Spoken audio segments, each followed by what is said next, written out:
Pew pew pew. Pew pew? Pew pew internet. Pew pew hi. Are you pew pewing the I'm internet? pew pewing the internet. Pew pew internet. Pew. Pew. Yes, 2 places to sit in a church. You internet. Oh yeah. Let's see. I don't see a notification on my watch. I would like a notification on my watch. Oh, there it is. Give to me a notification on my watch. This would be our 500th video. Wow. It would be. Wow. It would be. We're not doing it. I mean, Yeah. except we're in the middle of doing it while saying that. Oh, no. So it's too late. That's a good screen cap you pulled. We've ruined it. Did I? Oh, Yeah, for the Warlock Warlock. I thought you meant for YouTube. I was like, No. how It did always how pulls did the I do worst. that? I was like, we haven't finished. I'm confused. I'm easily confused sometimes. I wish I was like Okay, a you. lot of times. Easily confused. I'm also easily redoubled by playing back the live stream. Eventually, when you hear it, I'm in still your head confused. I'm while still you're confused saying- sometimes. it will throw you way off, and then you I'm- can't speak anymore. And eventually, you're like, confused. wow. Like, wow. Like right now. Oh. Hello, Steve. Like Hello. a bird. Stevenson Heron, like the bird. Wow. Wow. Wow. Wow. I feel like when I intentionally try to go to Owen Wilson, I can't do it. I have to. You have your trigger word. We were Yeah. talking about that a while What was it? ago. I don't remember. Was it? It What's the word definitely. trigger It word? wasn't wow. That's for sure. It was. You have a trigger word? Well, like I feel like every impression has like one word that can lock you into it just by saying it. One word that can lock you into it. Yeah. His word isn't wow. Yeah. Something It's not. else. You would think it's wow because it's everybody's thing, but it was. It's like Chicago Taxi Company or something. I just realized I've my never Owen thought about it Wilson in is those pretty terms. close Yeah, I mean, to I just a Kermit lot the of Frog. impressionists usually have like one word that's just like if I say that as the thing, it's like it just triggers you into it. It's like yeah. Like, give it to me now. Yeah.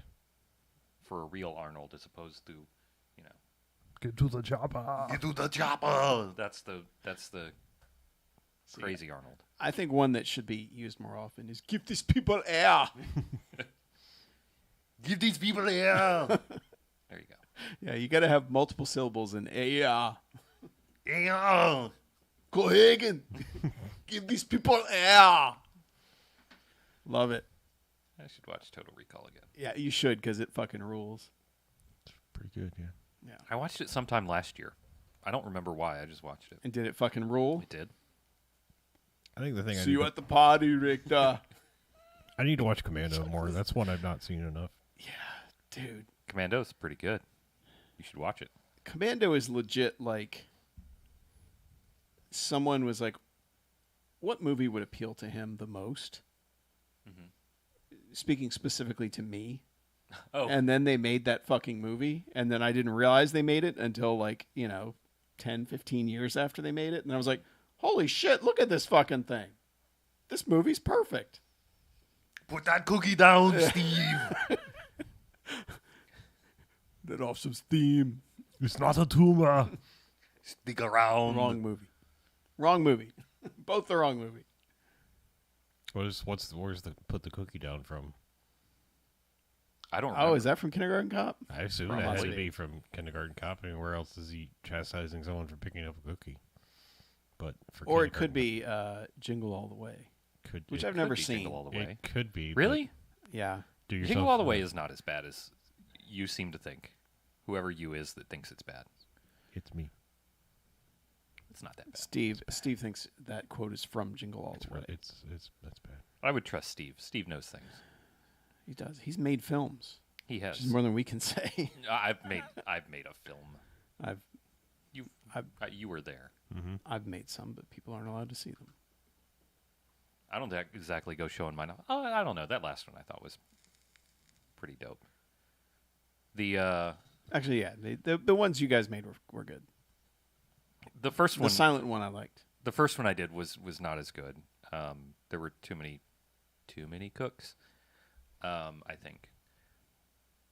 But I was really proud of that chair dolly shot that we did in the warehouse. Mm-hmm. Remember that one? Mm-hmm. I think it was Tobias towing me by the ankles. Yeah, I think you were like almost like on wheelbarrow style, but with a chair. Yeah. Like you were like down real low. Yeah, I had like my chest laying on the seat of the chair and my arms out behind it, holding the camera. Yeah. Mm-hmm. And I mean, Tobias it was a towing me phone backwards. on a gimbal thingy. Was it on a gimbal? Or did we do that one freehand? We might have done that one not on the gimbal. We shot most of that thing with one of those little AI gimbal things. Mm-hmm. Yeah. Those things are cool. Yeah. Yeah. Yeah, until they just randomly flip out. That's a thing And you would think throw that. your phone in. Well, I mean, just like lose where their orientation. All of a sudden, it's like, is it over here? And it's like, Yeah. okay. It's just like it seems like the one thing you probably shouldn't do is like know which way is down. It doesn't seem like that's that complicated of an algorithm. Yeah. You would think. I mean, gravitational flux isn't that high on Earth. Mm-hmm. Anyway, Yeah. What do you mean I Soderberghed it? I don't get that because I'm an idiot. just made up how to do shit. Like, You filmed and directed it yourself. Yeah, well, that too. I mean, yeah. Uh, Yeah, Who did direct it? Was there even a director, or was it director by committee? I don't know how we would have, decided that. I don't know. There wasn't one person with a vision. I don't know. I guess with a 48-hour film fest, you really can't. Unless, like, you went in with that idea. Like someone said, I want to organize a group to make a 48-hour movie, and I want you on it. I think the trick would be. I think the people that have probably there were definitely people that like had a director. Well, knew what they were going to do and shoehorned it into whatever thing they got, or at least had some idea. Yeah. Because some of those things were like way too well put together to. Oh, that's right. You got the random. And some of those people are just fucking amazing. Like one of the guys that we lost to that year, he won here, and then he won at the 48-Hour Film Festival's National Film Festival in Los Angeles a few weeks ago. So his movie's going to Cannes, which is super cool. Was that the one with the CG and shit, or is this a different year? Different year. This was just the most recent year. Okay. Which movie? It's called Threshold. Okay. I haven't even watched it yet, and I saw Justin the other day, and I was like, dude, holy shit, congratulations. Yeah. Please don't ask me about your movie, because I haven't seen it. Yeah, I was just wondering, because I know my friend David is in one called Artifice Girl that apparently is going to a whole bunch of festivals and stuff. Nice.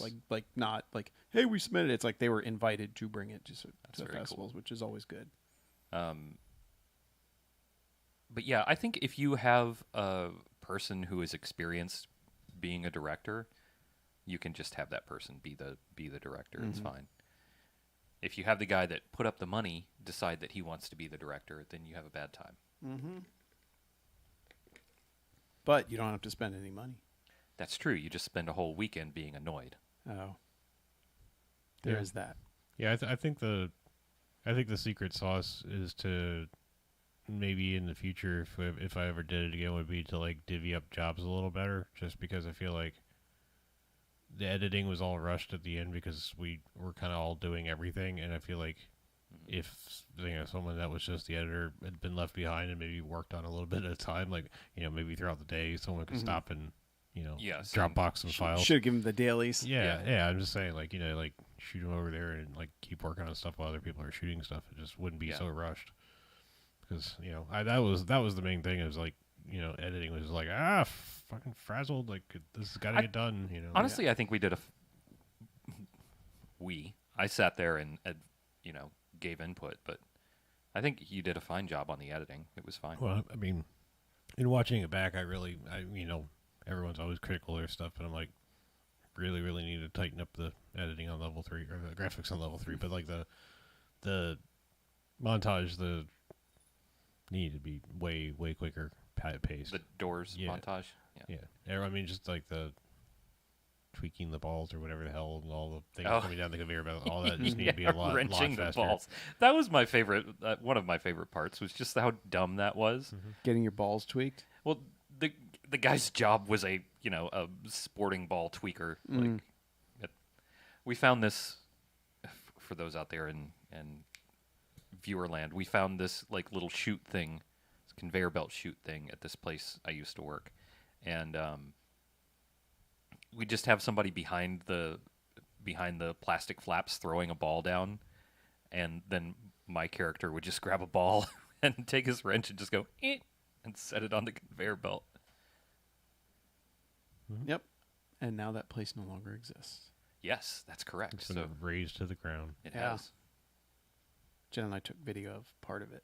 part of it being torn down. Yeah. Yeah, good. Fuck that place. Yeah, the part where they were actually tearing out her office. Nice. I was like, oh yeah, there that goes.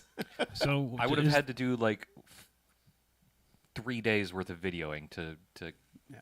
for all of the places that were my office. So Yeah. I have questions. Like, was the boat channel thing still under it?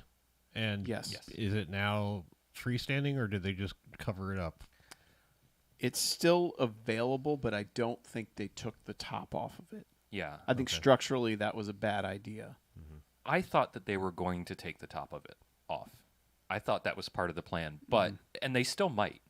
But I've never known the Morrises to actually whatever. It's not I've even never that. known the Morrises to ever actually like follow through with a plan fully. Yeah. So Well, it wasn't them anyway. It's whoever bought the whole thing. I thought they were still in partnership with the Oh, really? Morrises, yeah. Yeah. Because the Morrises didn't sell the land. They kept. I the didn't land. realize that. Yeah. I thought they had sold everything when they sold. No, it. that's why. Because that's what so many of those vulture companies are doing, are just buying them for the land they're on. right. But the Morrises wouldn't sell them that land. Oh. Yeah. I So- mean, if Wow. anyone needs to, The first time they made a smart decision in the past 20 years. It's a shrewd decision that they're able to make. Yeah. I assume that the city's just waiting till it just becomes completely, rat infested to tear down the fucking jail that's a block off the, the Oh, it is river. completely rat infested already. It just hasn't fallen into the river. Well, you yet. know what I mean. I just I feel like they just made a dumb decision, and they were like, well, we got to ride it out. We can't tear it down and move it now. What? They put prime real estate on Put a jail, on yeah. riverfront and put a jail on it? Yeah. Yeah. Yep. Apparently, it's sinking into the ground. Oh, so cool. that's good. Yeah, but I Makes mean, it's just that's one of those things. Yeah. Like maybe we should move our municipal things away from the riverfront. Yeah. Yeah, for sure. I had so many cover photos that had to be rejected because the prison was too prominent in all of them. Technically, it's a for that- jail, yeah, but they're fucking ridiculous. Anyway, Yes, no one has kept there super long term. okay, yes, a jail. I use the terms interchangeably, even though I shouldn't. you shouldn't. Words have meanings. Yeah, Speaking of words, all words are made up. Yeah, we should say some about a movie. Oh, Warlock? this week on the BMFcast, It's a Warlock. We talk about movies. it's a Warlock. Get this mic where it's more directly at my face. Yeah, get it in your Get face. away from my nose. Thank you. By the way, Hmm. our HBO is merging with Discovery, so I'm not sure what happens to my actual Discovery subscription that I bought Jen, like the yearly one when it went on sale. So I'm kind of curious if they'll give me a credit or if I suddenly have Max. But we will probably need to make sure we get 4K to upgrade it or whatever, because I don't think it comes standard, which is really fucking stupid.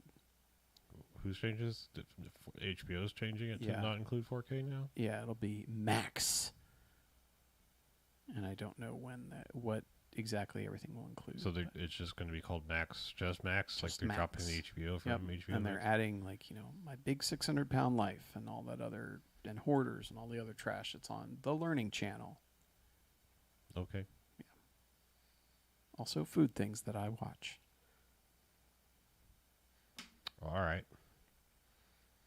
I think I'll have to check with Chuckles. He described all those things, I think. Because there's another one that keeps bugging me that I need to Paramount? merge something. Oh, I think it's like Disney maybe is wanting to merge that in the Hulu account, I think, or Oh. something like that. yeah. Like every time I log in, it's got a little... But isn't the Disney Hey. one actually yours?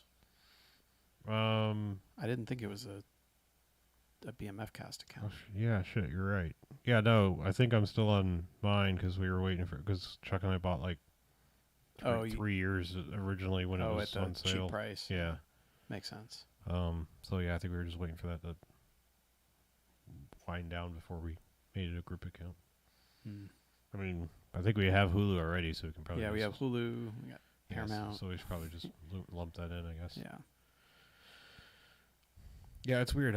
I can go in the Paramount app and watch Paramount stuff or Showtime, or I can go in the Showtime app and watch just Showtime. So I don't know if we have two separate accounts or if it's like, oh, you have a Showtime account and we know that. So here, I'm saying I don't know if one's superfluous or not because I feel like everything that's on Showtime is in the Paramount app as well. Okay, so I was right. What? This didn't show up in theaters until 1991 Okay. because it was one of the final New World pictures, and they went into bankruptcy, and then it got picked up by Trimark, but it didn't show up until 1991. Because I was like, this is an early 90s movie, and it was like, no, this is 1989, but that would be all the reasons why. All right. So it didn't show up in theaters at all until 91? Correct. Okay, so the 89 is just a lie? Yeah, and it didn't even show up on video. Oh. Like, it was actually finished in 88. Okay. All right, well, I mean, I guess we can... You would still say 80. I mean, Yeah. everywhere says 89, so. It was in the independent circuit.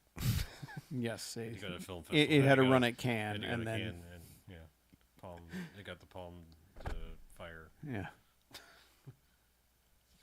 Palme d'Or. Palme de palm to fire. It's Palme de Fuere. Yeah. Fuere. fuego.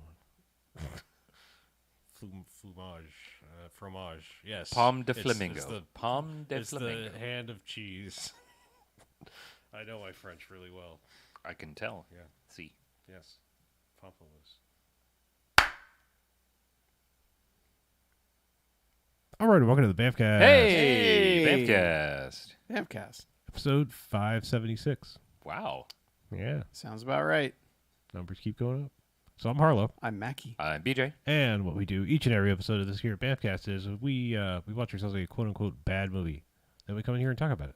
Then they get ratings. Good bad movies, enjoyable bad movies. They go 1 to 5 jocks and robot jocks. Robot Jocks. However, there are also bad movies, and stay away. Do not bother. Yuck. Trash. They get a negative sliding scale, 1 to 5 bags, and try bags of trash. That trash belongs in. Gross. Yeah, see how that works? We don't like those movies. Yeah. Yep. So this week, we watched possibly 1989's, possibly 1991's Warlock. Warlock.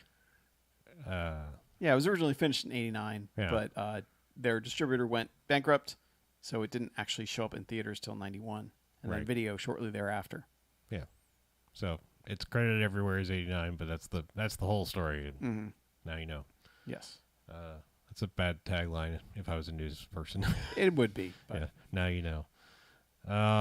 but yeah, it's Warlock. It's Warlock. A lot of people like Warlock. Here's the thing. This is one of those movies. I don't know why, but it's like alongside like Pumpkinhead. There are certain movies that I feel like I stared at forever in the video store. I just never. I mean, I was really never much of a horror person at that age anyway. It's not that it scared me; it just wasn't for me. Yeah. But yeah, it's just like this is one of those things where I was like, I feel like I should have seen this movie just for the number of times I've seen the damn cover in the video store, but I hadn't. And I'm pretty sure I've seen it. now I have. But now my memory is like, did I see this or did I see a Chuck review of this? I've definitely never seen it until tonight. That's a fact. Really? Yeah, for sure. I don't think I'd seen any of it. I mean, somehow I must have like not watched. I thought I watched all of Chuck's 31 and 31s, but I don't. Maybe not. Maybe it got banned or something. Somebody flagged it. But this was solidly in my 90, 91, 92. Like, I saw most everything that showed up on video just because of my friend across the street, who his family would go to 16,000 movies on Friday night and rent like literally 20 movies, and then his dad would just spend the entire weekend watching them. So I'd come in and out, and I'd be like, "Hey, what are you watching?" Warlock. Is it any good? No. Is it almost over? I hope so. And that would be the extent of my conversations with my friend's dad. 16,000 movies. Yeah, you I remember 16,000 movies? I do remember them. I had some of their. I mean, I'm sure it's packed up somewhere, but I probably have a couple of tapes in there from In their the 16,000 movie case. Well, yeah, from like when they went out of business and were like Oh. selling their whole stock. Yeah. So, but yeah, I know some like just had the generic case. I'm sure they're VHS. They might have gone away by now. I might have finally parted with them at some point, but Yeah. Sometimes you just got to I say know there's goodbye some, to like, your you know, to your VHS copy of yeah, Warlock. I know there's some like hipsters out there going like, how could you throw a VHS away easily? Yeah. It was garbage. I only put it back to where it actually belonged in the first place, Yeah. into the garbage. And guess what? Soon enough, we'll be like, DVD, these are shit. I mean, Fling them into the sun. They're way better. yes, And actually, DVD is probably like where you will find special features because Yeah, they don't do that anymore. right. No. But VHS, definitely nothing. Yeah, I mean, the thing is like with from DVD all the way up to 4K, the media itself hasn't really changed. I mean, it's just still a disc. It's still the case is essentially the same. I know they got a little thinner when we went to Blu-ray, but Yeah. that's just trying to save on some plastic, I think. Yeah. It's quite well. It's a delineation from DVD. Right. Yeah. And also, just that form factor is good. Yeah. I like. I mean, they're not You can going store a away lot of or them getting now. worse. I mean, you can watch them as many times as you want, and unless you like scratch the disc, it's going to be the same quality every time. So I mean, Yeah. your You 480, got a leg up your on VHS. 480p to 2160p file doesn't really matter. It's all of a format of a time. Anyway, Of a place. yeah, VHS was just shit. Anyway. Back to Warlock. Oh right, Warlock. Yeah. And not VHS memory lanes. Yeah. Written by David Twohy. You go on to write a few other things that you might recognize. Yeah, the Riddick trilogy Yep. and The Fugitive. The Fugitive. He actually did write that. Steve Miner. He wrote, directed. He wrote G.I. Jane, that's right. of classic joke fame. Yeah. Steve Miner, director. He had done House earlier. Somehow House has never been a BMFcast episode. All right, yeah. That's one I know I've seen. Is that the one with the Greatest American Hero in it? I believe so, Okay, yes. yeah. Yep. I've never seen it either, but yet I know that. Yeah. And this is definitely, I would say, like Julian Sands has been in, I believe Letterboxd had him in 106 credited movies. Jesus Christ. And this is the only one anyone ever knows him from, really. Okay. Like, oh yeah, he's Warlock. Yeah. And I mean, he is distinctive in this. I know I've Like, seen him like pop up in a small role in like more legitimate movies. yeah, sure. He shows up in Naked Lunch. There's a few other things. But he's in, nobody knows him from anything Sure. else but this. Yeah. Um, Like when you think of Julian Sands, he's probably dressed like Warlock yeah. in your head, regardless of age. Right. You could have seen the older Julian Sands in like Girl with Dragon Tattoo or something, been like, oh yeah, Warlock. that's Warlock. Where's your black outfit? Why you got shoes on, Warlock? And Richard E. Grant is the good guy who's sent to track down the Warlock. He's from one of your favorites, Hudson Hawk. Yes, among lots of other things. His most famous role. His most famous role, Hudson One Hawk, of the bad yes. guys in Hudson Hawk. Correct, yes, with Sandra Bernhard. Yeah. Yeah. But anyway, this movie starts in the year, isn't it 1691? It's confusing. Yeah, I think that's the thing. Is I think they ADR'd in 1691, which was confusing the whole time we were watching this because now it's not because I realized that's the year it released is 1991. They wanted a even 300. Okay. But I'm pretty sure that it was probably 1689. I think there's a couple times they forgot to change it. Well, or it and- was on, it was on print and they couldn't change it. Well, and spoiler, when they're in the future, the newspaper says 1988. Yeah, whoops. Oh well. Yeah. Yeah. Yeah. But anyway, it's 1691. This is one of those intros to a movie that I really like, where it's like you go through the old town and it's basically all the town elders walking through, and it's completely silent except for the Jerry Goldsmith score. There you go, Jens. And it is playing over just these guys marching through the town all solemn, going to something, and everyone's like reacting like, oh shit, get inside, shut the door, that sort of thing. Right. Yeah, but I mean, this is like a Monty Python plague play. Yeah. I mean, like everyone's just like, whipping chickens and, Yep. hammering cats or whatever people do.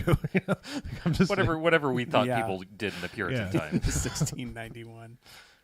Yeah. But eventually they get to they get to a big tower that has a pentagram on the door and some other writing around it, and we're like, yeah, this is the shit right here. And they go up this circular tower, and they have a hanging one of those hanging chandeliers that's got the candles in it, but it doesn't have a pentagram in that. And we were like, come on, man. I think it's still a chandelier. It's candle powered. A candelier. Yeah, I mean, I'm just saying this chandelier was a chandelier before we had electricity. Is all I'm saying. Sure. Okay. But either way, it doesn't have a pentagram, right. So it sucks. But they get up to the top, and I guess I don't know which lore and Warlock lore, so to speak, but they have him in basically the thumb screws and toe screws. Toe screws is a new one to me. Yeah, and I'm not. Yeah, where his big toe is screwed into the thing. His big toes are screwed into the thing, which is like a metal plate that's also got his thumbs in it. And I can only assume this is a real thing. I don't know. It looks real uncomfortable. Yeah. It's not just like like Hannibal Lecter, like you're got the manacles and leg shackles or whatever, like and you can't move. He's like hunched over, like almost like he's kind of chained up. Yeah, like it's chained to the thing that they're both attached to. Yeah, but like this thing is like no longer than like a book, and his feet and his big toes and thumbs are together. Yeah.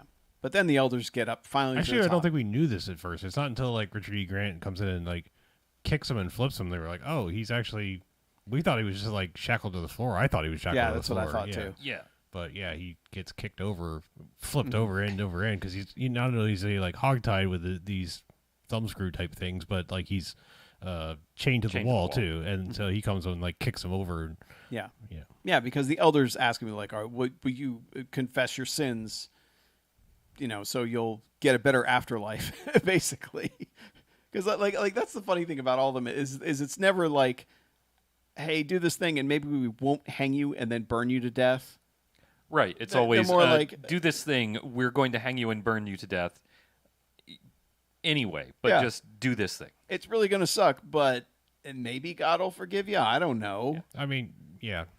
But it's the whole like throw the witch in the lake, and if she survives, she's definitely a witch. But if she drowns, she was fine. Well, I mean, welcome to the birthplace of the current American judicial system. Yep, pretty much. Sorry, but yes.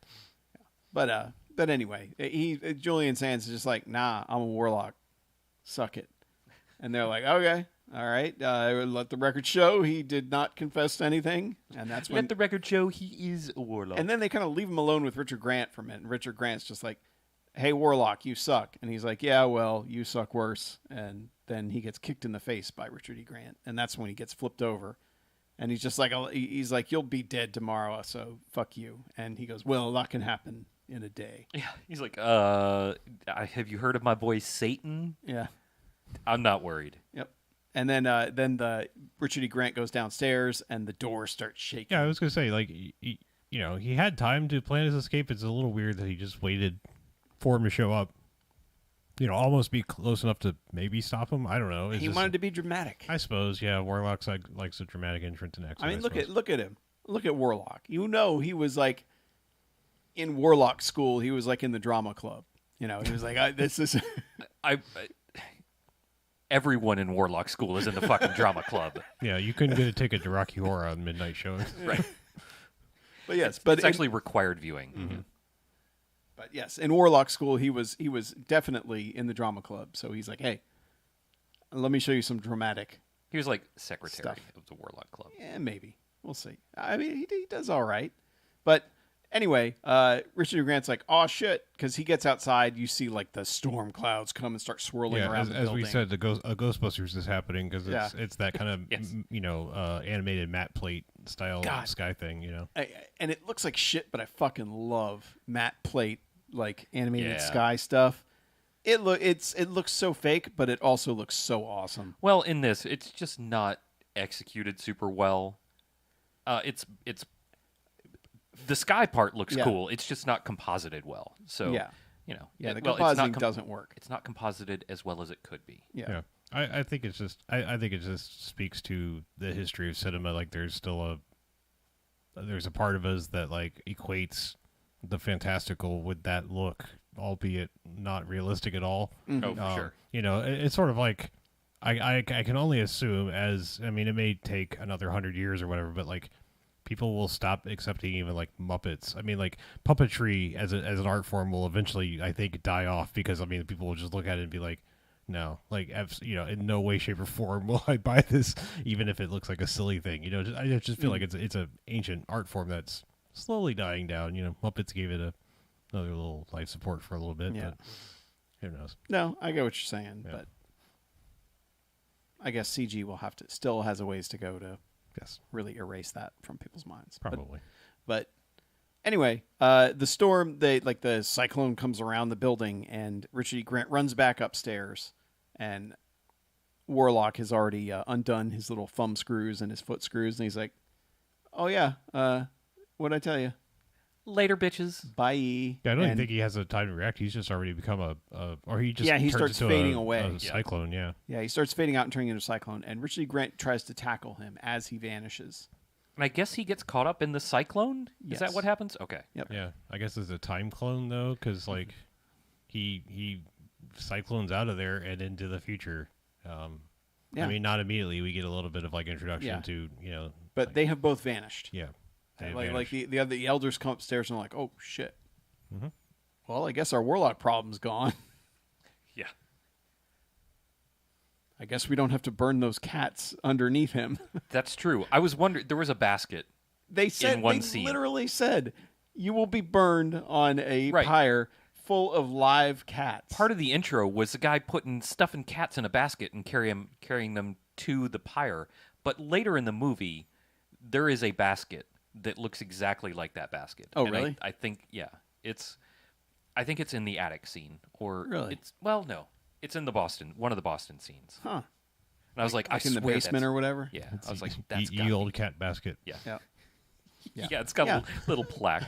But the guys are just like, well, what do we do with all these cats now? I don't The know. Warlock's gone. Set them free. Somehow this warps. From here we go to modern day of 1988, LA. California. Yeah. Yeah, and this is where we meet. Oh God, what is her name? Lori Singer. I mean, Yeah. Catherine or Cassandra with a K. Cassandra with a K. Yeah. That's right. Yep. Because also Richard Grant's name is Redfern, just so you know. Giles Redfern. Yes, Giles Redfern.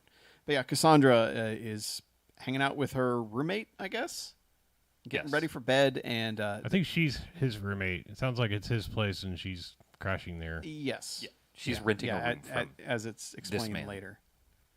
But suddenly there's a crash, and there's a defenestrated Warlock in their living room. Yeah, or infenestrated. I don't know if can you be defenestrated into a window? Defenestrated. We had this discussion The- like 8 years ago. Defenestration is Just going through a window. regardless Either of direction. Okay, We have bastardized the word defenestrate I so many understand. times. Yes, that, I yeah. just yeah. You may call it an infenestration if you wish. Yes. Yeah. It is an inward defenestration. How about that? No, that's not right. We can't say. So- Nope. Damn it. Nope. Nope. I love that, like, you know, we've ruined, like, not only can, like, you know, not that I want to say the original word, but now we've taken another word, which, you know, a pseudo word in place of a word that has ruined an actual word that now makes it sound like you have to be careful what you're saying.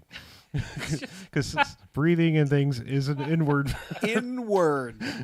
Inward. Yes. Inward, yes. Yeah. Oh my god.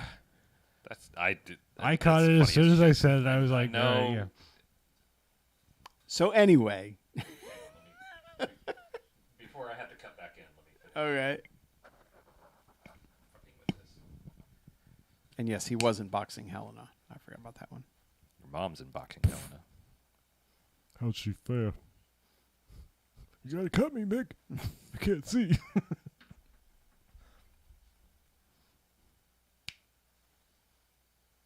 So anyway, yes, there is a defenestrated Julian Sands in their living room, and they're kind of like, "Huh, that's kind of crazy, huh?" They must be like turbo LA burnouts because they do not care. I mean, they care, but not in a way that any of us would care. Like in the year of our Lord 2023, Oh, God. if someone was ejected from the outside into my window, I would freak the fuck out. Yeah. I would beat that person about the head, neck, and shoulders while calling the police. Yeah. I mean, a shoeless British man in a drama outfit. You're like, get him out of here. Right. Like, get out of my house. With a black ribbon ponytail. Yeah. But well. instead, they just give him a bed and they're like, hey, man, sleep it off. Yeah, I don't want to besmirch Julian Sands by saying this, but I mean his look is kind of like a fair Steven Seagal, Like a Ren Fair yeah. Steven Seagal. Well, no, I mean fair in terms of like in terms of hair color. I mean. Oh yes.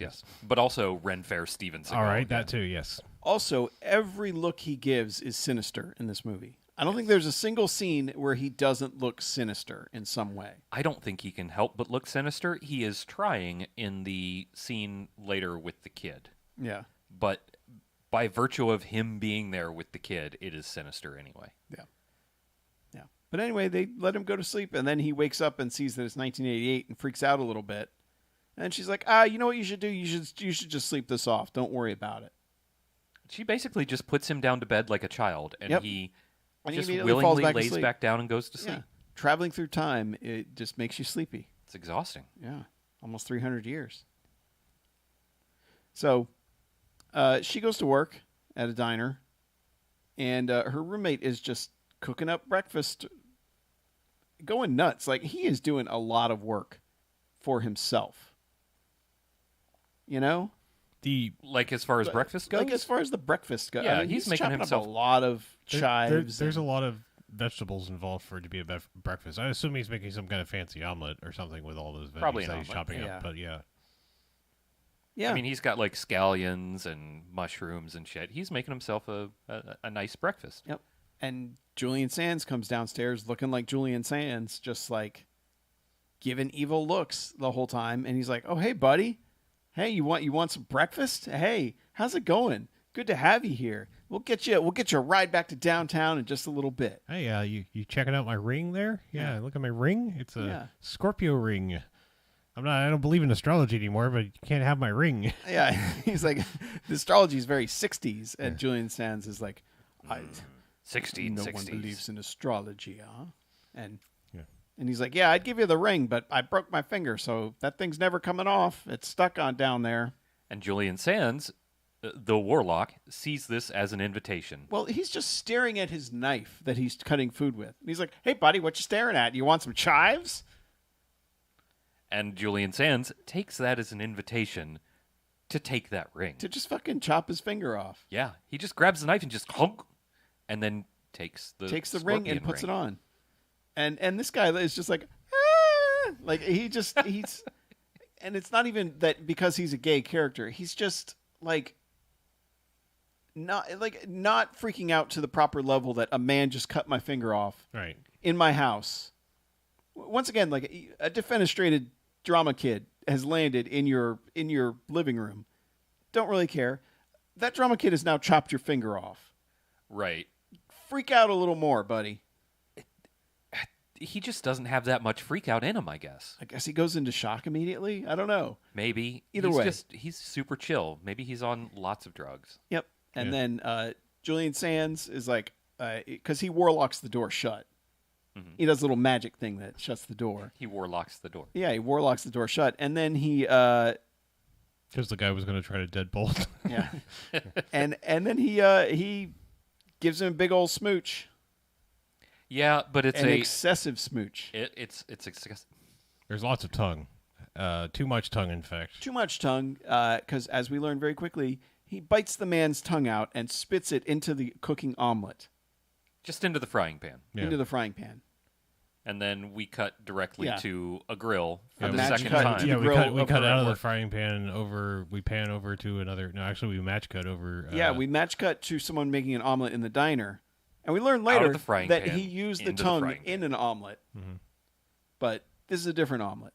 Yeah. This is a normalized omelet at the diner where they show her But this kind is of. also two movies in a row where we've had viscera cut to someone cooking meat, or actually, well, The other one was this- fire yeah, this cutting was to meat. steak. Yeah, this is like This was a sizzling tongue cutting yeah, to an omelet. a so grill. But either way, I guess it's match not cut meat exactly. It's match cut meat month product. here on the BMFcast. Yeah.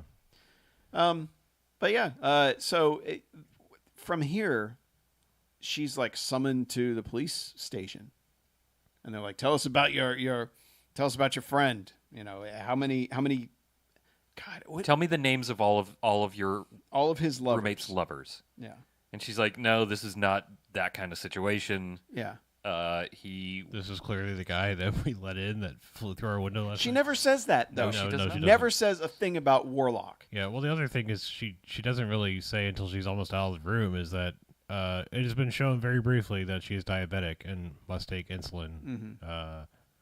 That she uses that as her excuse to get out of this interrogation room. She's just like, "Gotta go. I forgot my insulin. Bye." Goes home to get that, I guess, or Yeah. just that was her excuse, and I'm gonna go home and get my shit. Yeah, and she goes home and she's packing her shit because she's like, I'm not staying here where my roommate got murdered. And she's trying to be in a hurry, but she is packing all sorts of shit that you do not need. Like, I can't remember what exactly it was, but there are a couple things that she picks up. I'm like, really? You're going to take that? Like, you're in a hurry? It was and you're probably gonna a take... curling iron, except she didn't have curly hair, but she grabbed some sort of like hair product thing. Maybe it was a straightener. I don't know if we had straighteners in '89. It's probably a compressor crimper. things.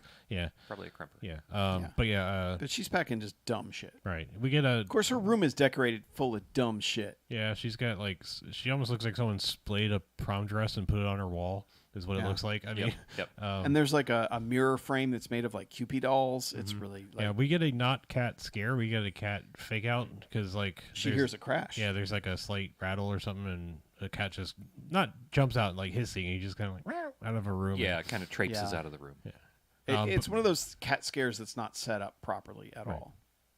I don't know if they intended it to be a cat scare or just like, oh, it's just the cat. Don't worry. Yeah, But turns out it's Richard E. Green.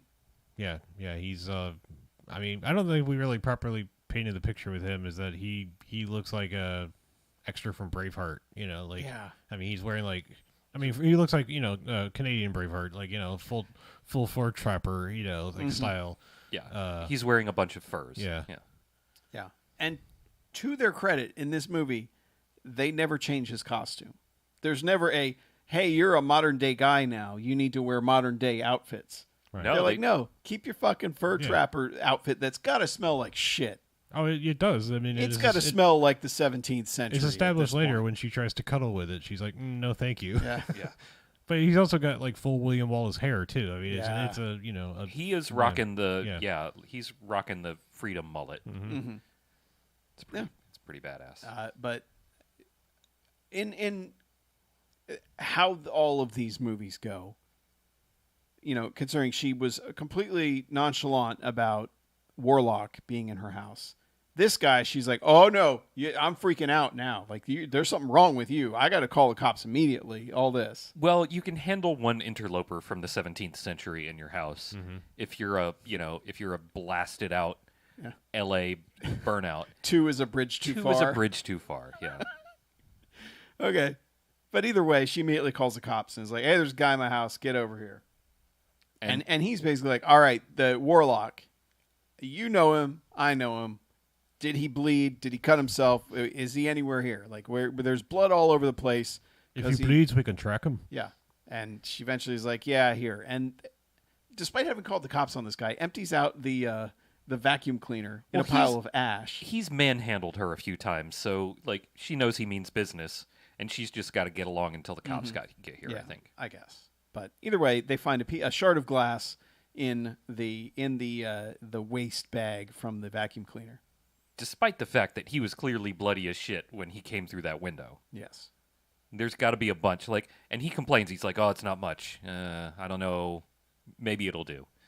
But Yeah. But this is how he sets up the witch compass. yes, Which everyone has a witch compass. he right? lovingly spends his time setting up the witch compass.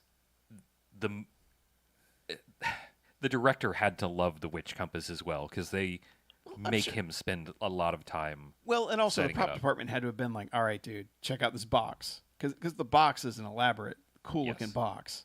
The prop department should be Yeah. proud of it. It's a And- cool witch compass. Yeah, and then he's got like it's got the rings that you can rotate them, kind of like the Vitruvian Man type rings inside of it, and then it's got two rocks that dangle on the sides, and Yeah. And he's like, all right, we're going to use the witch compass to find him. And he's finally mixed up the blood with some, because he asks her, where's their well? How do you draw water? And then in a nice touch, he cannot work the faucet correctly. He's trying to pump it like Yep. he's yanking it like a pump handle. It's kind of funny. I love little touches like that. But yeah, but he's able to get some water. He's able to put it on the thing, and it doesn't do a fucking thing. And she's like, because she's almost buying into it. There's a point where she's almost like, okay, like you're legit here. This is some cool shit. Well, crazy people usually don't have props, not like this kind of Right. intricate. So it's like maybe Yeah, and she's buying into it for a second, and then it doesn't do shit. Yeah. He's like, it'll point to the witch, and it'll move faster the closer he is, and it just sits there. And that's when the cops show up, and he's like, fuck, gotta get out of here. Meanwhile, Warlock has gone out for a day on the town, and he finds a medium, played by Mary Warnoff, who has a BMFcast alum as well. I believe she was in Bad Channels and a couple other things. But he goes to her and is like, hey, I need you to channel somebody for me. And she's like, who would you like to channel? Well, she tries to weasel out of it, but Yeah, at she first. finds him incredibly sexy, and she doesn't say it, but she sure acts like it. Yes. And she's like, I will medium whatever you want as long as you will medium my channel. give me your large. Yeah. Yeah. Nice. So he's like, she's like, I just need a name, and he's like, he goes by many names. And this is where, in a new movie, it would go, woo woo. Probably yes. Yeah. Yeah, but I forget. I even forget the name. Zamiel. Zamiel. Yeah. Samuel Jackson. Yes, Samuel Jackson. I'm evil, motherfucker. Yes. And so she starts the seance and calls Samuel Jackson to the stage, and then I do love this because she's like, "I am Samuel Jackson, and She also you puts will on. give me your command. What do you ask?" And he's like, "I'm gonna ask for you to wait until the real Samuel Jackson is here." And then she's like, but I am the real Samuel Jackson. Oh, Slim Shady clearly is what he asked for. Yeah. Right. He was waiting to speak to the real Slim Shady. Yeah. And was waiting for him to stand up. But She puts on a good performance here. Yeah. Like, the actress puts on a good performance. It's very fun to watch. yeah, but then she actually does get possessed by Yeah. the real thing. And her face turns all demonic, and then it gets real tough to understand anything she's saying. Whatever souse they put on the recording of her voice was too much souse. It was that little bit too much. Yeah. Because you kind of get some of it, and it's almost like he's doing the thing where like he's repeating what she's saying. Yeah. Yeah. The gist is there's an evil book, the Book of Shadows, the Grand Grimoire. Yeah. It's got a bunch of names, probably the Necronomicon. They who don't knows? call it the Necronomicon. No, they don't. But they list off a bunch of names that Necronomicon is not one of them, which I was bummed about. well, I mean that is. But I guess that is a different book. Yeah, that's supposed to be like the ancient Egypt thing, right? Yeah. I mean, yeah. So, but yes, you it got split into 3 pieces. Reunite the pieces on this land, and blah Yeah. blah blah. I'll be And he free. makes a You'll have all bargain. the power. Yeah, because it'll basically this is where it's imparted that this will undo the universe. You'll learn the name of God, and it'll undo the universe. You have to say it backwards, though. Yeah, That's the rule. Like Mr. Mitsuko, like whatever. Right. How do you say that guy's name? And then he's like, "So what do I get if I do this?" And he's like, "A servant of Satan. That's all you need." And he's like, Right. "Not this servant of Satan. I want more out of life. I want a little more." And I don't even remember what he actually gets out of it. Oh, He gets to be he his will son? Be the son of The son Lucifer. of Satan? Yeah. Yeah. I don't know. Yeah. You will get to talk to a dog, and no, it's son of Sam. Never Yeah, mind. wrong thing. Ah, damn it. But yeah. So he's like, "Cool. I'll get those books," and somehow knows automatically where they are Warlock powers. I don't know. Yeah. because He does take this guy's eyes, though. Like, That's right. right. That's right. Yeah. He took the medium's eyes. Yeah, well, he- and he's but like- but they became evil. Like, That's they right. were all Okay, like yeah. evil. He had the eye palm because he was like basically walking around with. Yeah. Two. Well, it was the Newton actually. Za- I think is what it's called. Samuel Zamiel Jackson says, my eyes will lead you to what you seek. Yeah. And so when it unpossesses the medium, he takes her eyes, and her eyes become his eyes. Mm-hmm. These eyes are your eyes. Right. My eyes are. These eyes are small, I know. According to the IMDb These trivia, eyes this was much have more seen. graphic in the script. Yeah, I'm kind of glad it wasn't. It didn't Yeah. need to be. This movie is fairly low-key as it is. So, I mean, we've No, there's already only- had him bite a guy's tongue out. There's only and- one Yeah. Loki in it. Yeah. and we've already had one. We've already, damn it, we've already had him bite one guy's tongue out, and now he's carrying around eyeballs that are in his palm, just looking around. yes, this is fairly low-key for a movie like this. Okay. Like it's not a constant gore fest. We don't get to see somebody's intestines like pulled out and used as a lasso. And it also has that like late '80s Hellraiser look to it, like that high contrast rim lighting on almost all the people. Like it's, you can definitely tell. Like you're like, oh, this is definitely late '80s horror For sure. tinged because it's got all those signature looks to it. Yep. But anyway, yeah, he's walking around the eyeballs, but it's also combined with the goofiness of he's got a pair of eyeballs on his palm that are like going looking around. Yes. But anyway, this leads him back to the house where Richard E. Grant has already he's already been taken out by the police because he comes out and he's about to whip them with his whip, and they whip him with a taser. Right. Well, he does get one guy, Yeah. but then the other cop like uses. I think he missed. I think he hit like the coffee table in the background, just like between them. It was more Yeah. like a warning shot or Yeah. warning whip, and they were just like, Either way, they, Cool they whip, tase bro. the shit out of him. yeah, using the world's first taser. Yep. And then as they're taking him away, he's like, you can't let the Warlock get away. This is the worst thing. And the cop tells her, he's like, lady, if I were you, I'd get the hell out of this house. And she's like, you got a timer? Because, Or you got to watch. yeah, you got to timing. watch because time me getting the fuck out of here. And as she's getting the fuck out of there, something alerts her to the fact that Warlock is there. And I'm not sure what it is. She throws some shit in the car, which again, like, crucial thing. She's got like a dummy head, like a makeup, either like a wig stand head or Yeah. a practice makeup head. It's like, okay, you're fleeing for your life. Whatever that is probably not that important.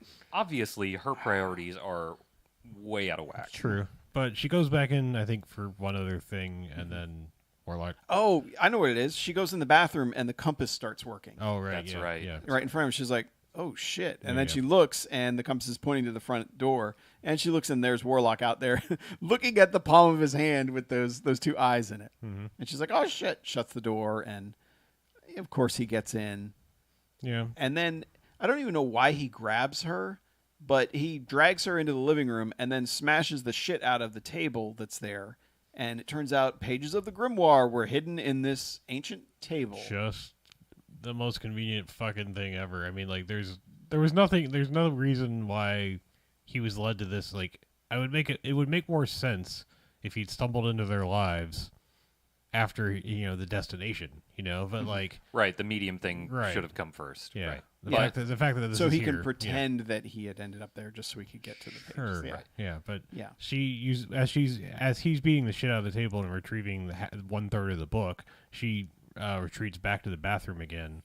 Locks the door. Locks the door. and She's trying to go out the window, but they're jealousy windows. Yep. So she could break them easily. They're thin glass, but Which she she just starts to do. She kind of rattles them, and then she's like, I don't know.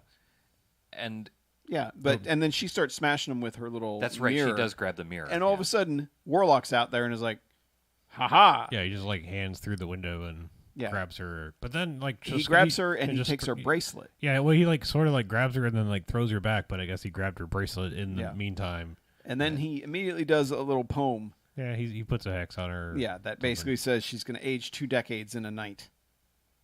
And takes off. Yep. Yeah. So for about a third of this movie, Laurie Singer starts getting old lady makeup. Yeah. Well, I mean, when she wakes up, her hair is like down past her feet, and her nails are long. Her nails should have been longer for 20 years. right. Her but, nails you should have know, been down past her feet.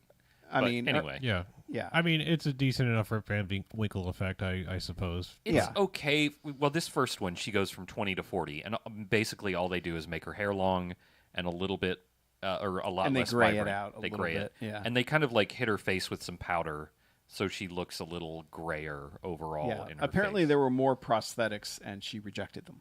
Yes. I don't blame her. I mean, she doesn't look old. I mean, she looks older, but it's not like Yeah. yeah. But fine. she's also like, "Fuck, I'm 40."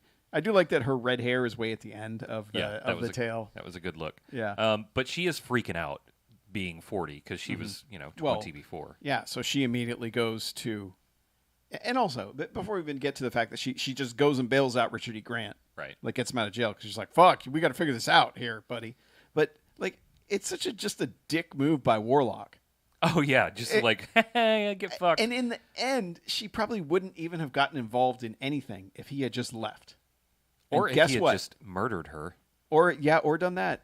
But either way, but no, he's like, "No, I'm gonna fuck with her." Yep. And it's not like she's been like she's been one of the only people. It's like she was nice to him. She's like, "Here, sleep on my bed, do all this shit. Like hang out at the house. My roommate will make you a goddamn tongue omelet." And what is the thanks she gets? Hexed. Yeah, he has pissed on hospitality. And we've learned Yeah. that you do not do that. That is not something you do. But it's not something anyone should stand for. But either way, I mean, he hexes her for no reason. Right. And that leads to his downfall eventually because she's a part of taking him out. Because it's a movie, I'm not spoiling much, but, Right. If he had just left her alone, he probably would have gotten away with everything he wanted to do. Right. But no, he had to be a Warlock dick. Mm-hmm. Drama kid. Drama kid. Yep. Yes. Had So- to do it for the gram. Yeah. So she goes and bails out Richard E. Grant, and then he's like, "All right, we got to track him down." And there's a point where she's like, "Well, you know what?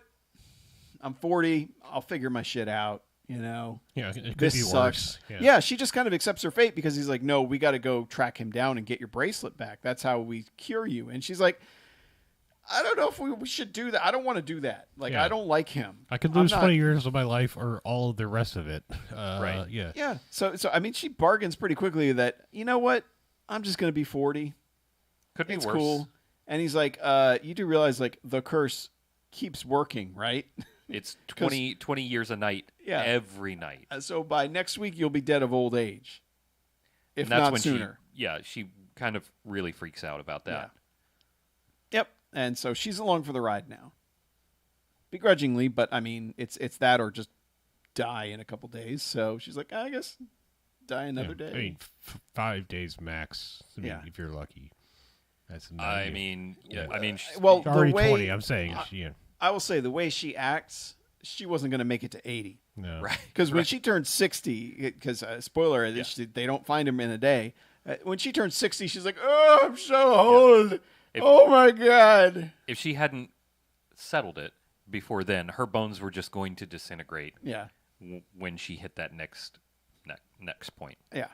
But so they start on a road trip to go find Warlock. Yeah. And I mean, it's honestly like really downplayed from the fish, the time traveling fish out of the water perspective. Like he does a couple things like, "We'll take your coach," and and not Why- understanding like how you have separate doors and things like that. But it's really not like. No, They don't do enough with it. Yeah. People are surprisingly chill about a Right. lot of stuff in this movie. Yeah. And he's also like, why do you wear makeup? Like, Yeah. goodly women don't wear Yeah. makeup. And she's like, fuck you, but I'm not bad, and I'm wearing makeup whenever I want to. It's 1989. It's cool. I am a hip lady of the 80s, Right. the 1980s. The 1991 80s. Yeah. Yeah, but I mean, they're trying to track down Warlock. There's a point where he meets the kid from Blind Fury, who's like playing on a swing. Oh, and is that the kid from Blind Fury? that's the kid from Oh, Blind how Fury. about that? Yeah, BMFcast alum.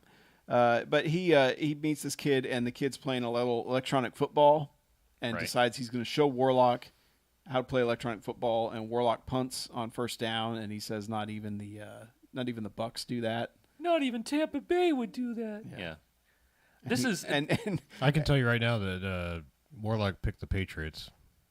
yeah, he definitely Yeah, seems like yeah. a Pats I mean, fan. yeah. absolutely. Terrible. Yeah. Yeah, but This is actually approaching a kind of cute scene because, like, yes, apparently the script was supposed to be different, according to the trivia. Yeah.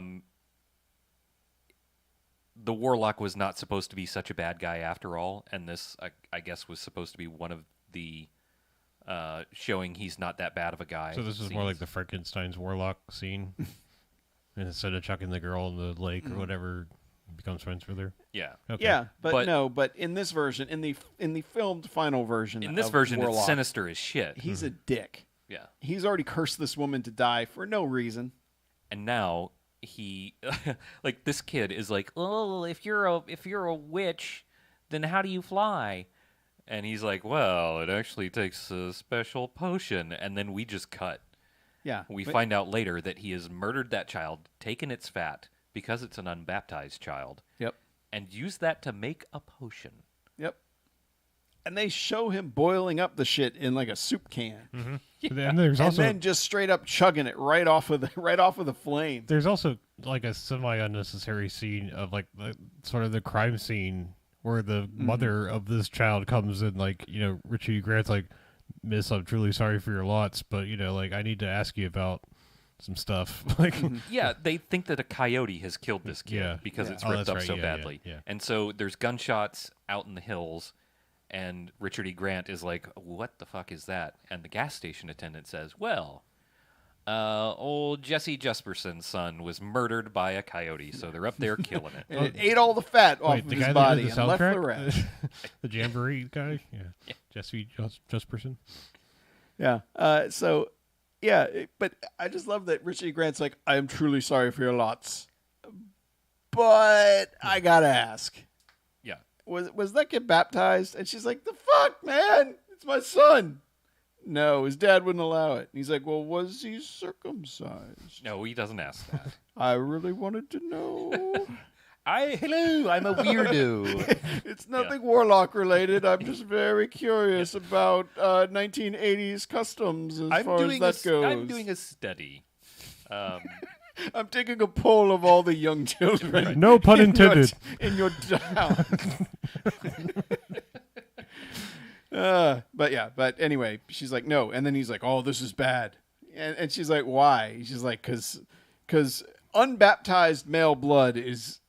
Fat. Yeah. Fat from an unbaptized male. Unbaptized male fat is... That's how you make a flying potion. Male So child fat. he's going to be tough to keep up with. Right. And that's when it's sort of smash cuts to the Warlock, drinking his tin of grease. Yeah, but then we get a cut to like a highway patrolman sitting in his car. Yep. And I love that, like, it goes from like 45 up to like past 80, 90 or whatever, but it should have just got all the way. It just showed 666. Like that, it might as well have, because It really, they missed opportunity. I'm just saying, like, you're gonna go with the numbers are flying that crazy anyway, because we just see like Warlock fly past, but he's not. He's like flying at ground level. He's flying at like ground level and not like in like Superman pose either. He's just kind of like in total weirdo pose. Yeah, just sort of like Captain Morganing down the road, sort of. I mean, it's Yeah. like he's just kind of like leg up and like. It's also just, I don't know if it's hand drawn the way they do it, or I don't. It just looks bad. Yeah. And then they show like a close up of his face as wind is blowing by, and he's still like kind of holding the pose. And smirking, he seems to be enjoying his flying he time. knows he's the shit now that he can fly. Yeah.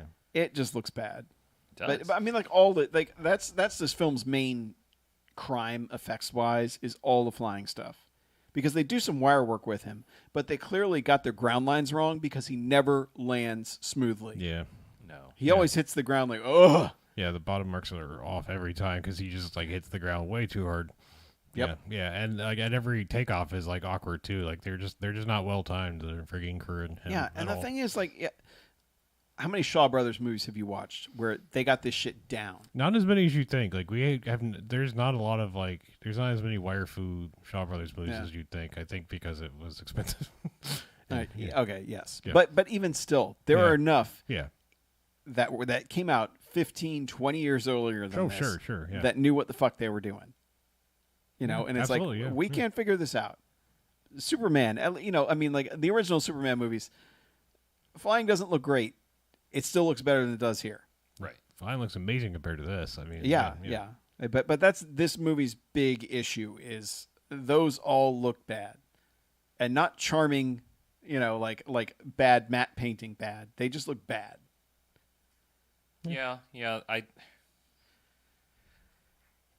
If this movie's going to have a huge weakness, I'd rather it be that than so many other things. Yeah, than the other stuff. Yes, I can agree there. But anyway, it had to be said.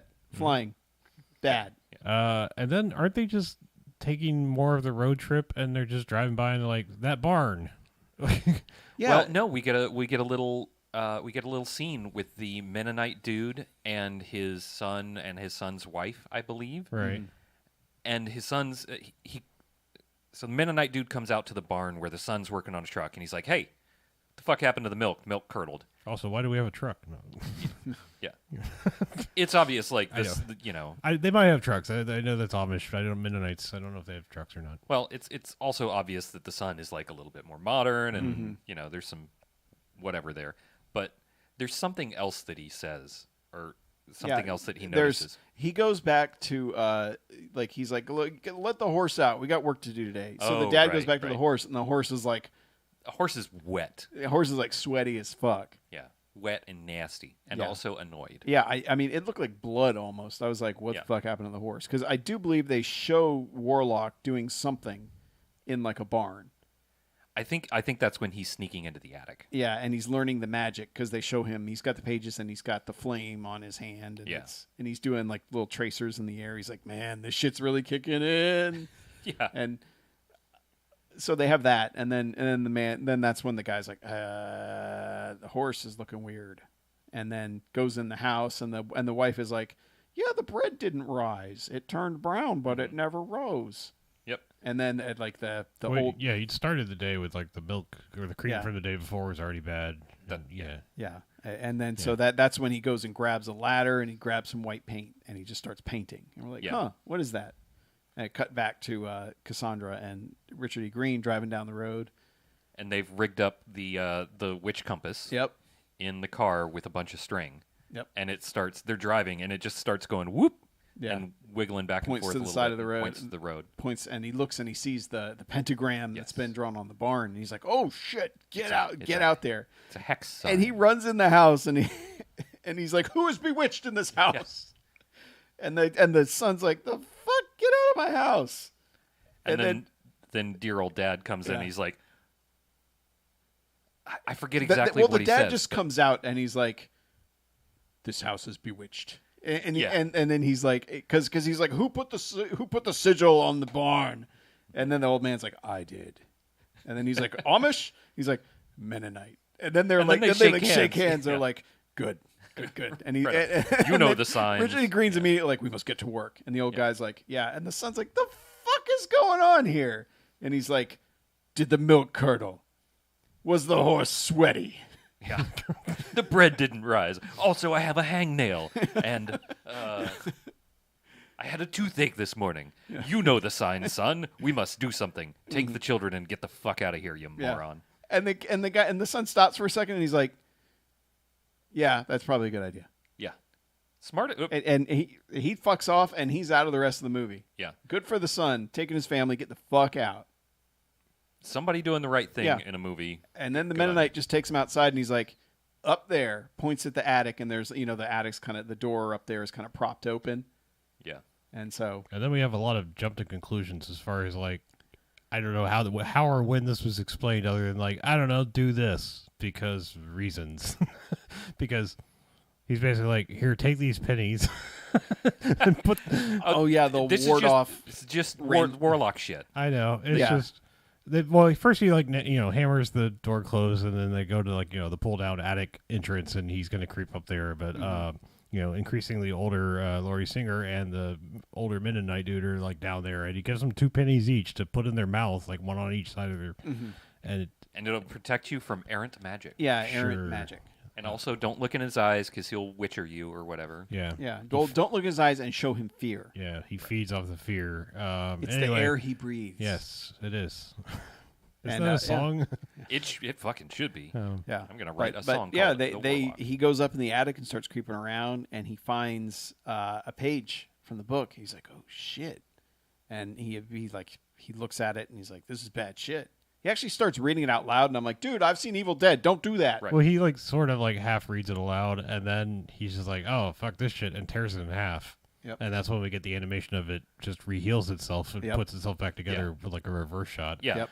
it's obviously a reverse shot, but it looks good. I like Yeah, it. it's a he good he reverse runs shot. over to like the the attic access, and he's like, "Oh no, it's the Book of Shadows or Yeah, whatever, it's the Grimoire. The Grand Grimoire. Yeah, they're like normally they write down their stuff, and it's You can it destroy sucks, it. but you can destroy it. This These is the pages only can't be indestructible destroyed. one, Yeah. And So he's like, so it's actually here. yeah. How would he forget just one page? And he's like, he wouldn't close the door. Yeah.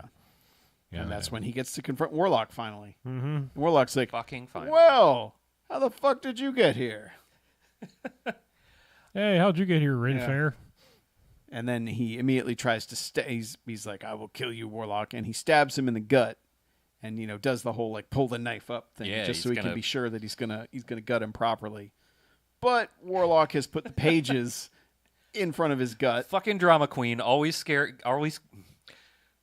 fucking drama queen, always carrying the script around everywhere. Yeah, and he does it for dramatic effect too, because he goes, oh, and he's like, ah. Yeah, he does the reveal of it. Yeah. Like he pulls his Ren Fair vest Yeah, apart. and he goes, 2/3 of the book was enough. Yep. Now I will fuck you up. And he blasts him into the wall. Yeah, gives him some magic. He's like, did you forget I could fly? And then he fucks off outside.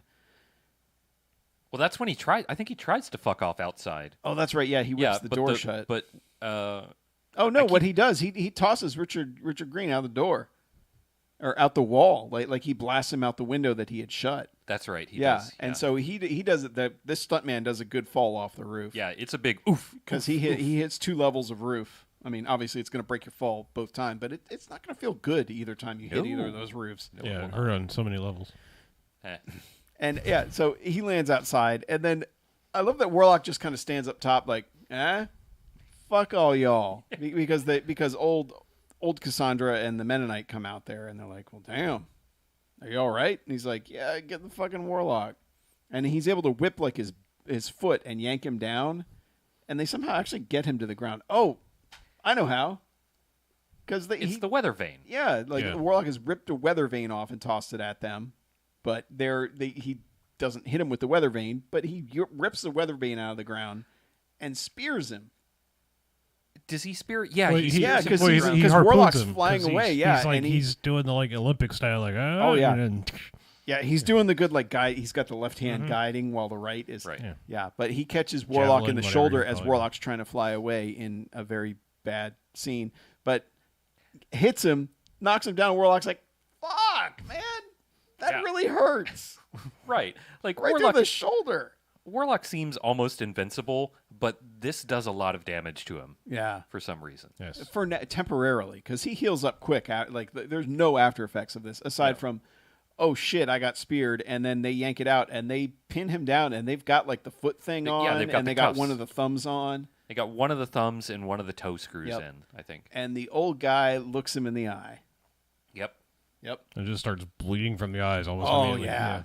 yeah. And then Richard, And that's yeah, I'll say that, Richard E. Grant is just like, oh, I gotta save the old Mennonite, and that's Yeah. it. Yeah, and I'll say that's a pretty good effect they have on the old guy because his eyes get all black, and then and then he puts the hands in front of him and the blood starts pouring out. But like black eye contacts always Yeah. freak me out, and they always look good in that context. But yeah. yeah. But But- then he's just like, I know you're 40, Lori Singer, but you gotta. She's you gotta 60 finish- at this point. Oh, that's right. Yeah, she's 60. Yeah, at this she point. has Yeah, aged that's right. another day Yeah, that's because- right. I forgot the other night. They stopped at night. Yeah. she aged in the car. Yeah, and he's like, yeah, you finish up with Warlock. I have to save this man. Again, he's just, I don't know. We're like getting the how to survive a warlock guide verbally in like screamed tones because he's like, find where he walked and drive these nails into him. Well, You yeah, can because cripple him." Warlock just gets away, obviously, and I do like that he doesn't he's lost perspective. You know, I hate that in any movie where they're like, the world's going to end. I have to save my son before that. Right. You know, and so he's like, I have to save this guy, but then he's like, I can't let another person die because of this. There are several times where Richard E. Grant just becomes useless because of like fear or something. Like he there's this. They get on a plane later, which he's terrified of that, and then they actually, I mean, again, skipping ahead, they find his own grave, and he's just like, no. I mean, it's just like there are several things where it's like, oh, I'm useless here. Like, yeah, but at least with this one, he's like, yeah, I know. Well, I should have just fucking chained up Warlock and then dealt with it later, but I couldn't do it. Yeah, but he sends her off, and she's hobbling along and, like, acting like she's way older than 60. Yeah. And he says, wherever you find his footprints, just jam a nail into it, and it'll fuck him up. And he's like, so she okay. does. Yeah. And so she's got a bunch of nails in her hand and a hammer, and he's, like, got into a train yard. And I do love, like, all the shots of him just kind of jumping around, he's just trying to get away, but he hasn't taken the damn thing off his foot yet. Right. He hobbles around a lot until he finally.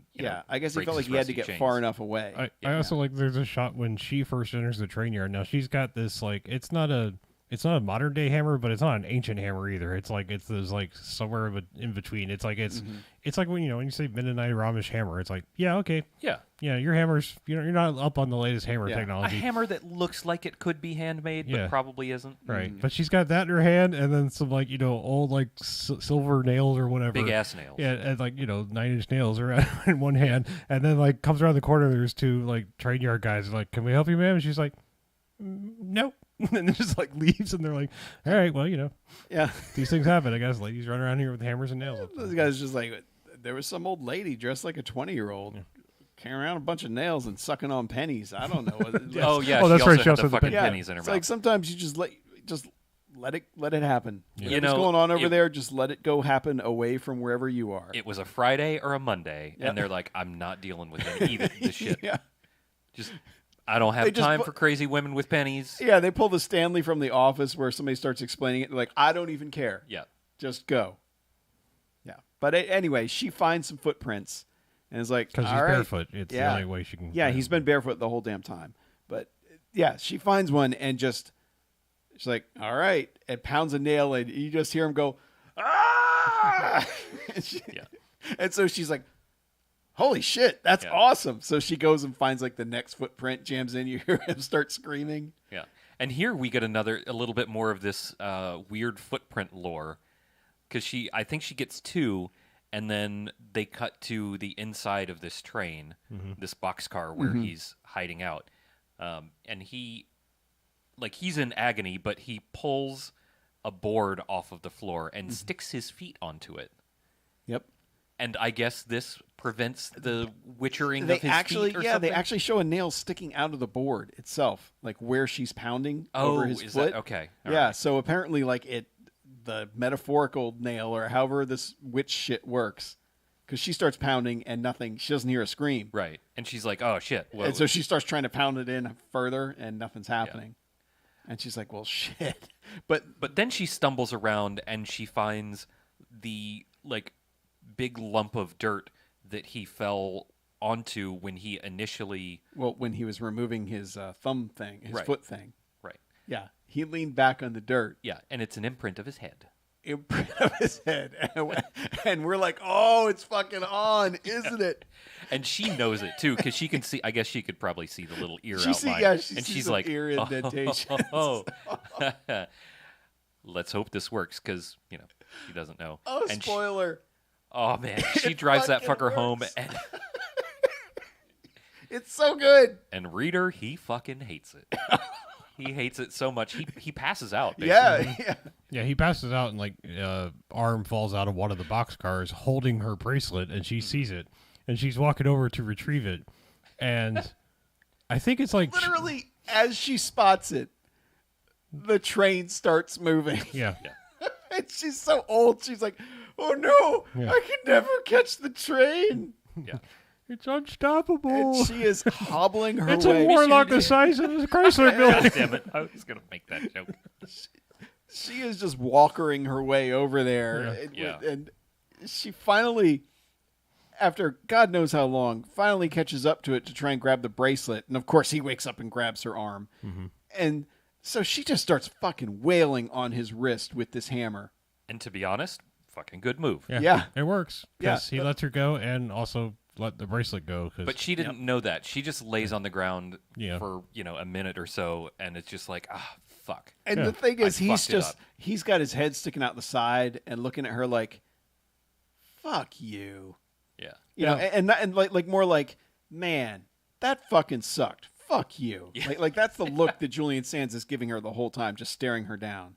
I'm a little, I don't know. I guess I'm not really wanting the movie to be longer, but I guess I'm a little perplexed as to why they left out some of the lore-ness of this movie, because it's like she basically is like retrieved the bracelet and it just comes back as normal Laurie Singer. Like no. All he said is you just had to get it back.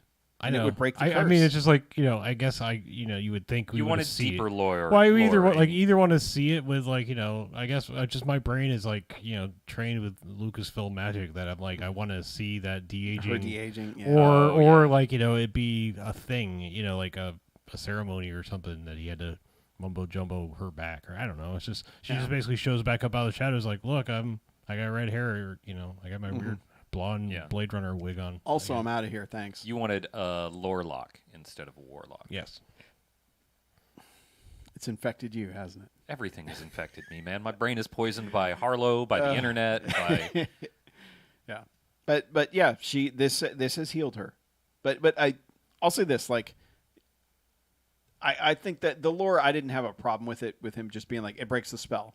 Yeah, it's just Richard E. Grant's back tending the old man. And it's like, all right, spin these keys 3 times Yeah. clockwise, something, and your eyes will stop bleeding, your sight will come back. Yeah. And then she just like gets a 80s music video walking like, look, boys, I'm better now. And then he's just like, oh, that's great. Don't really care. Bye. And she's like, Yeah. Yeah, why won't he he is notice kind of me? like, now it'll be easier to go catch him because Right. you won't be hobbling around at 80 years old.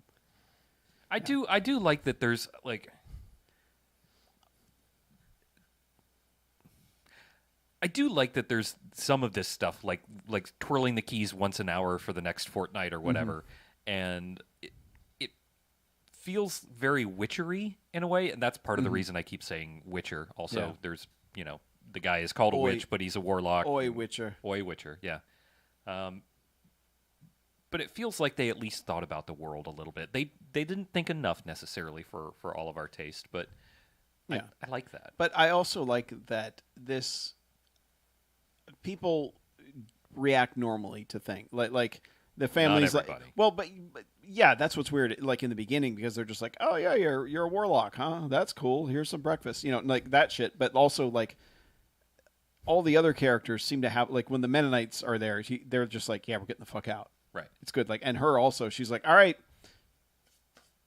We're done. I'm washing my hands of this. I'm back to my normal age. Yeah, I have my car. You have fun hunting that drama guy, and he's like, well, you understand what he's doing, right? She's like, don't care. He's like, he's actually going to undo the universe. And she's like, so he's going to end the world. He's like, he's going to end all worlds. Like this is big shit. This so is it. Yeah. you can go back, but it's not like your world will end. Yeah, this is like Thor should call the Avengers kind of level thing. Yeah, Right. exactly. Mm-hmm. Yeah. So there's a lot of that type of stuff, and just like her, like when he grabs her, like just beating the shit out of him with a hammer. You know, like in most movies, the person would be like, "Oh no, what do I do? I'm too scared." And it's like, no, just hit him with a damn hammer till he lets go of you. Yes. Yeah.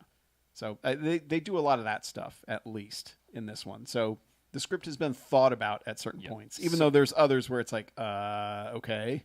Surprisingly grounded for this kind of movie. Yeah. And I think at some point, I guess she gets back on board, and they decide. Well, yeah, because he's told her the world ends if you don't help me. Sure. So she's like, fine. Yeah.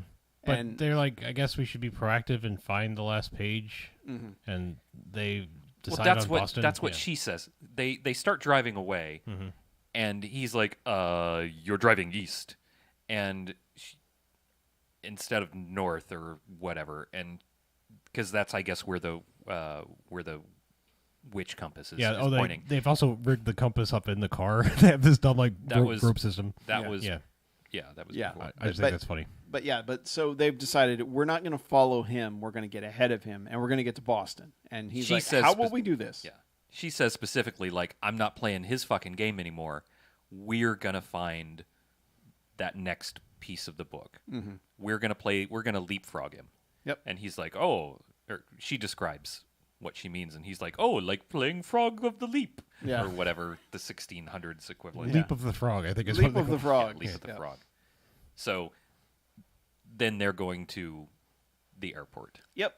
And gotta love pre 9/11 airports. Oh yeah, because he has kept the weather vane, Yep. and he's like, I am in love with the weather vane. I've known the weather vane for It doesn't 10 love me minutes. back because No. it's so vain. Yes. It's a I've- perfectly balanced weather vane. Let's Yeah. keep in mind he was able I've to kno- fling that thing with accuracy. Yeah. He's like, I've known it for 10 minutes. If anything were to happen to it, I will kill you and myself. It is my north, east, west, and south. Yes. It says so on the vein itself.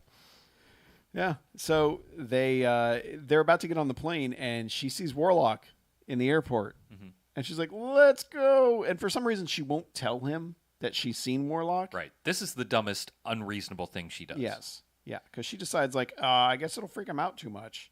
But so they get on the plane, and he's just like, he was not about getting on the plane because, only the devil's servants can Right. fly and all that. And she's like, well, get used to it. Like, literally everybody goes on planes these days. Yeah.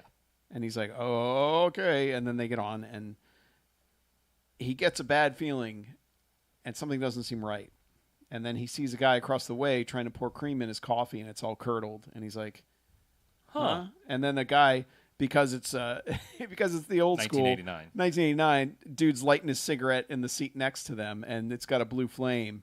And he's like, blue flame. She's like, there's a witch afoot. And so they have to search the plane for the witch. And she's like, no, there can't possibly be a witch. Where would he be? No, there's no witch. He's like, no, we must search the plane. And there's only one bit, there's a bit of misdirection where he's going in the bathrooms. And then there's a lady wearing a black outfit. Yeah. A black drama outfit, but Right. But it's just an old lady. it's just an old lady.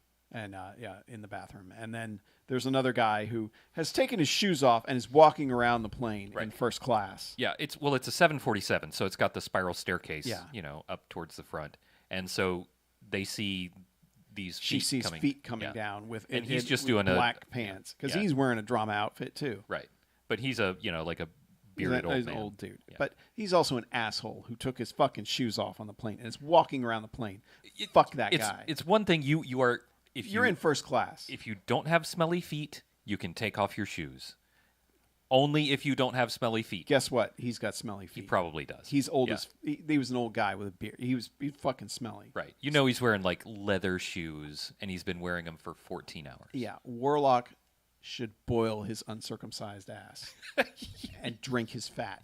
Fuck that guy. Has to be a child. Of all the people that deserve to die in that movie, that guy Okay. especially. Anyway, He was the true villain of the movie. Fucker walking around a plane barefoot. I like that it's a Fuck hate, that guy. It's a hate crime, but it's not anti-Semitic at least. I don't know why. anyway, There are plenty of people who haven't gotten the clip. Okay. Yeah. But anyway, there are a couple misdirections. there are a couple misdirections. But then they get back to the seat and they're like, guess he's not here. Yeah. Guess he's not on the plane. And we were all convinced that Oh, he was going to look out the window and like he would be doing the gremlin on the on the wing thing. I'm kind of mad that they didn't. No, because they just pan down and he's hanging out in luggage. Don't they show like the witch compass doing something? I don't. I think they so. left it behind. I think they ended up leaving it behind. I don't know. Okay. Maybe or not. they didn't try to use it. Yeah. Which would have Okay. made sense, but then again, it's a plane. Like they had to Right. keep the tray table up for takeoff. So. Right. And he like heats up a bag of something. It looked like I thought he was cooking a bat with his magic fire. I thought so too. But And then he reached inside what I thought was a bat and pulled Yeah. out goo and started yeah, he pulls eating out like it. Greek yogurt and he's eating it with his fingers, fucking Ron DeSantis style. I mean, what the shit? So Don't eat yeah, don't eat that custardy shit with things your with your hand. fingers. What the fuck's wrong with you people? Anyway, they get to Boston. They do. And they go to the church, and the guy's closing up the church, and they're like, don't close the church yet. And he's like, if there's anything you need to discuss, you can come back at 8:30 tomorrow morning. They're like, it's about the grimoire. And It's he's like, about witchers. yeah, and he's witches. like, okay. And then they go inside. And, they eventually are able to convince him that we need to find this book. I guess he knows enough about the lore, like He's between dismissive of it at first. right, but he also knows enough about the lore, and they say enough about the lore that they kind of are like, oh shit, Yeah. nah, This guy's nobody else should know yeah. about this. So This guy's in the movie just long enough that you're supposed to kind of care when he gets threatened by the Warlock. by the I Warlock. mean, really, because it's like it's one of those kind of characters where it's like, Mm-hmm. yeah, you have information, just give it and get out of the way. Yeah. Go get threatened later with. Yeah, What because did you tell them? that's when he goes down in the basement and is flipping through the records, and it's like, okay, and he's actually got the records from 1791 or 1691 when they got rid of the book right, in some way, and it's like, okay, well, one was sent somewhere. The one other was part, put stuffed in an altar table, and Yep. that's the one that ended up in California. yeah, and then the other one ended up. I don't even know where he finds He it. said But something like somebody with new ministry in Pennsylvania or something like that. Yeah. Something like that. yeah, and then the last piece, he's like, well, it's still around here. It's in Boston. Yeah, and they find out that it's in a graveyard. Yeah. Then they play some Dropkick Murphys, and the movie ends. Yes. It's cool. But Yeah, I mean, but then this rat comes out and it just kind of ruins the whole ending. it really yeah. does.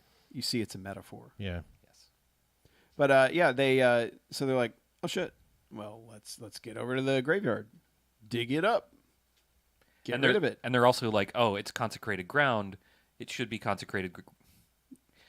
They're also like, oh, it should be consecrated ground because it's a graveyard, so he won't be able to, like, the witch won't be able to go there. Yeah. This is great news all around. Yep. So they But go to the graveyard. they still want to find him. Yeah. So they're looking around the graveyard. Meanwhile, Warlock has shown up and just threatens the minister and his wife. It's okay, so it's a priest, and the woman is not really his wife, but But she's he is- pregnant with. right. He's Yeah. warlocking on her, and he's like, oh, Yeah. so you wouldn't want anything bad to happen to the twins, would you? Yeah. And She's she's like, like, "How would you the fuck did you know that? And her and the priest exchange glances, and she's like, just give him whatever he wants. Just tell him. Yeah. Because the priest is playing dumb. He's like, there's nobody here. They weren't looking for anything. Yeah. I mean, he could have been like an Episcopalian priest, right? They can have wives, right? Boston, it was a Catholic priest. Okay. For sure. He could be yes. I I don't know, but it doesn't I matter. think she's billed as wife in the credits, so I don't know. Either way, he gives up the goods. Right. Meanwhile, they're certain. Which is the smart decision for him. Because Yeah. he doesn't really know, right? Yeah, and he doesn't know Warlock all that well. Where Warlock probably fucking murked them anyway. Did something shitty to them Right. just because he's a dick. Yeah. Gonna curse the twins to be like their Yeah. heads are on well, their butts or yeah, something. he's just gonna turn them into some evil sandworms inside of her. And next time they're having sex, they're gonna bite his dick off and then eat her from the inside. Yeah. That'd be weird. I thought heads where their butts should be was more. Oh, I'm sorry. More witch-like. I didn't mean. Yeah, I know over 200 ways to kill a man. You could glue a jar of rats to his face. Sorry. Never mind. I'm just still getting over the worms coming out and eating the guy's dick. I don't like this. Okay, No, sorry. It's bad things. But anyway, yeah. So they're searching the graveyard, and they're like, we got to find a pentagram. That'll signify where it is. And she finds it before he does, and then she's doing the whole thing like, we're all good. We're all good. We should leave it right where it is. We found it. We're good. Let's get out of here. And he's like, no, we gotta check this. And so he pushes her away, and we see that it's his gravesite. Giles Redfern. And I love that the first thing she says is, Giles isn't a bad first name. Yeah. But he's freaked out because this is obviously his corpse in here. He seems like overly freaked. I don't know. I guess I've never been in that situation. Nor You probably never will. Never will be, as far as I know. But I mean, I don't know. Maybe your first name could turn out to be Giles. I went the prospect of seeing my own corpse or Oh. grave or whatever. Yeah, Oh. yeah, Oh. Yeah, you probably won't see that either. yeah. But as he's running away in terror of his weird first name, and Yeah. she starts to run after him and sees this sign that says oh, a bunch of graves have been moved because of this condominium. Yeah. And she's like, oh, that's not good. So she has to run for for Eddie Redfern. Yeah, and I like that they're able to test the ground to see if it's consecrated with the weather vane because it has Warlock's blood on it. Yes. And so it all smokes up if it's on consecrated ground. But then they do it on non-consecrated ground, and it doesn't. And, of course, they've already moved his grave over there Correct. to non-consecrated ground. And they're like, well, shit. Now so, now we got to dig it up. Yeah. And she's like, do not look. Like, don't look. Just stay over there. I'll deal with this. Don't look. Yeah, I don't know. I think he's overreacting. He's from the 1690s. Yeah, He's he a had very to know superstitious man. He Come had on. to know he was going to die of tuberculosis or anything easily curable. He's adapted pretty well to like neon signs and cars and those sorts of things. But this is like, I hate to say he it, can't if handle you're it. of that age, you've touched a lot more corpses than we have. That's a good point as well. Yeah, I But mean, not of various your things, own. people, animals. And he's an anti-warlock, so he's had to deal with some death. But Yeah. I don't know. Maybe people are more freaked out by their mortality than I am. Yeah. Death can come for us all at any moment, so just be okay with it. Yeah. Yeah, it's just watch your six. Yes. So she's like, "I'll do it. I got this. Don't look." And she wrenches open the casket, and we get a kind of funny shot of just these hands, where she reaches in and starts pulling out the booklet, the remains of the Grand Grimoire. The remains of the Grand Grimoire, and we get these like crusty little hands that are gripping the papers tightly. Yeah. And like Carlos said in the studio, you could just it's paper. You could just And yeah, pull it out. it's like trying to be an Evil Dead thing, you know. Yeah, I mean, it's well, like she has this to pranky, start prying the fingers off of the Yeah. paper, and each one of them like gives this little Cheetos sounding snap. Yeah. It's kind of funny. And meanwhile, Eddie Redmayne or Giles Redfern is freaking Vanessa the fuck Redgrave. out. Vanessa Redgrave. Yes. Is kind of over there still coming to grips with his own Yeah. He's like, mortality. you got it yet? Yeah. And finally, she does get them. Yeah. And she gets it, and then pretty much as soon as that happens, like the weather vane, because they still have it, laying about, the weather vane just points directly up. Like it wobbles for a second and then points directly up, and they're like, ah, fuck, he's here. Why is he here? How did he get here? Not again. God damn it. Or they get dive bombed by Warlock. Yeah. By a flying Warlock. Yeah. Yeah. He just comes from out of nowhere, kind of, but they duck and It's Warlock from the top rope. yeah, he swoops and they duck and they avoid the Warlock They do. until they split up. Yeah. 'cause, And what happens is huge he ends up. serpentine motion. Yeah, he ends up with the papers on the consecrated ground. She is not. And so he just starts basically like taking a pin and stabbing her in the foot. Yeah, And telling like, him, like- off camera, he's gotten her into some kind of pose, like where Yeah, he's where he's, like, he's one foot is on her de-shoot her head. and like reverse yoga posed her and Yeah. is like, I'm gonna poke you Yeah. in the foot. And I mean, it's a pretty effective. How do you like it? That's what you did to me. You Yeah, I fucking mean, jerk. it's pretty effective what he does because as part of the backstory that's been slowly revealed over the movie is that he had a wife and apparently Warlock did something to her. Murdered her. Yeah, but we To don't know death. how or what or the circumstances behind By it. But foot poking. yeah, because he's like, yeah, you had a wife. I remember her. We both knew her. You're gonna watch this chick die worse than she did, and you're gonna be there the whole time, standing on consecrated ground like a little coward, watching it all happen. Yep. And then he's finally like, all right, I'll give you the damn papers. Because yeah, he's having that crisis again where he's like, do I choose saving the one person or saving the world? Yeah. And eventually he's like, fine, take the papers. And he sets them down. And he's like, but you got to come get them. Right. You have to come get him. We're gonna fight this out like men, not witchers. It's gonna be fists, not flames. Yeah. He's like, it's boxing hell in a time. Let's do Yes. this. He's like, I'm gonna go get the papers. Get the papers. Yep. And Warlock walks up and is like talking shit. And he's like, no magic, none of that. And Warlock just walks up and just gets fucking cold cocked. Yeah. Like Well, he just fucking jacks but Warlock. Warlock does start talking shit when he gets Yeah. up close. He gets cocky, and he's just like, "Oh, I'm the fucking best. I'm gonna whip your ass, you piece of shit." And Vanessa Redgrave lets him have it. Yeah, he beats the fuck out of him for a bit. Yeah.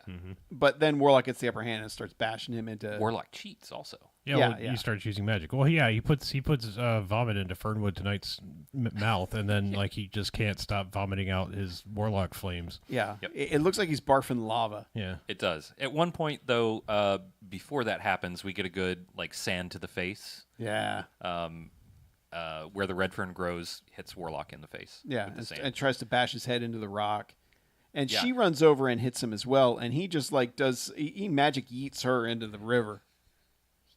He's just like, get the fuck out, and chucks her into the river. Yeah, and which is interesting because in the next shot that they show her, she comes out and she like tastes her. She's like rubbing her lip or something, and she's like, "Huh," like she's gotten something into her mouth, and she gets an idea. And I guess if you're diabetic, you have like extra salty blood. Is that what it is? no, it's that she has been thrown in the Bastin Haba, okay. and she's tasting salt water. All right. Okay. Maybe a little bit of tea Yes. left over. So they continue to fight, and they're having just like a Yeah, he eventually wins. A regular Warlock eventually wins. yeah. He's able to knock him down, kick him in the head. Another cool thing is Warlock gets his face pushed into the consecrated ground side. Oh, yeah, it gets and it burned. starts burning a little That's bit. Yeah, that's what makes him magic in his mouth. that's right. Yeah. And so he's barfing up that stuff. He chucks her into the river, and then he's like, all right, fucking pages, grimoire, let's do this. Yep. And he does this little like nomine satro spiritu sanctu, the devil inside me, hell within, pages come together and I will win. And all the pages like ruffle above his head. That's honestly one of the better effects in the movie. One of the better like special effects. It looks almost stop motion, but not. It's got a very it's unnerving a little bit, but it's cool. I like it. Yeah. Yeah, it's charming. Yeah, but what this does is this kind of like smashes the book together to actually be a book again. And it falls to the ground, and he's basically, once he knows the true name of God, that's when he can undo the universe. Right, by saying it backwards. And so it starts forming letters on the front of the book. Meanwhile, the sky is ghostbustering again. Yep. Yeah. And this is when we see her like take out her diabetic her insulin needles, and she disappears back into the water. Yeah. And then she comes back up. Yeah, he gets the name of God and starts talking shit. He does. He starts talking shit. That's his undoing right there. He starts talking shit at God, and that is nope. Listen close, bad movie friends. Yep. When you have the final recipe to end the world or do your big evil plan or something, do not hesitate. Just do it. Don't talk shit. Don't gloat. Gloat after. Gloat afterwards. Just hit the button. Recite the magic words, whatever it takes. Yeah, speaking the Latin, Yeah. Ozymandias had the right idea. He was just Do like it immediately. Yeah, I did it's that already shit a half fucking hour done. ago. Yeah. Here's where I get to talk shit at you now. Yep. Yeah.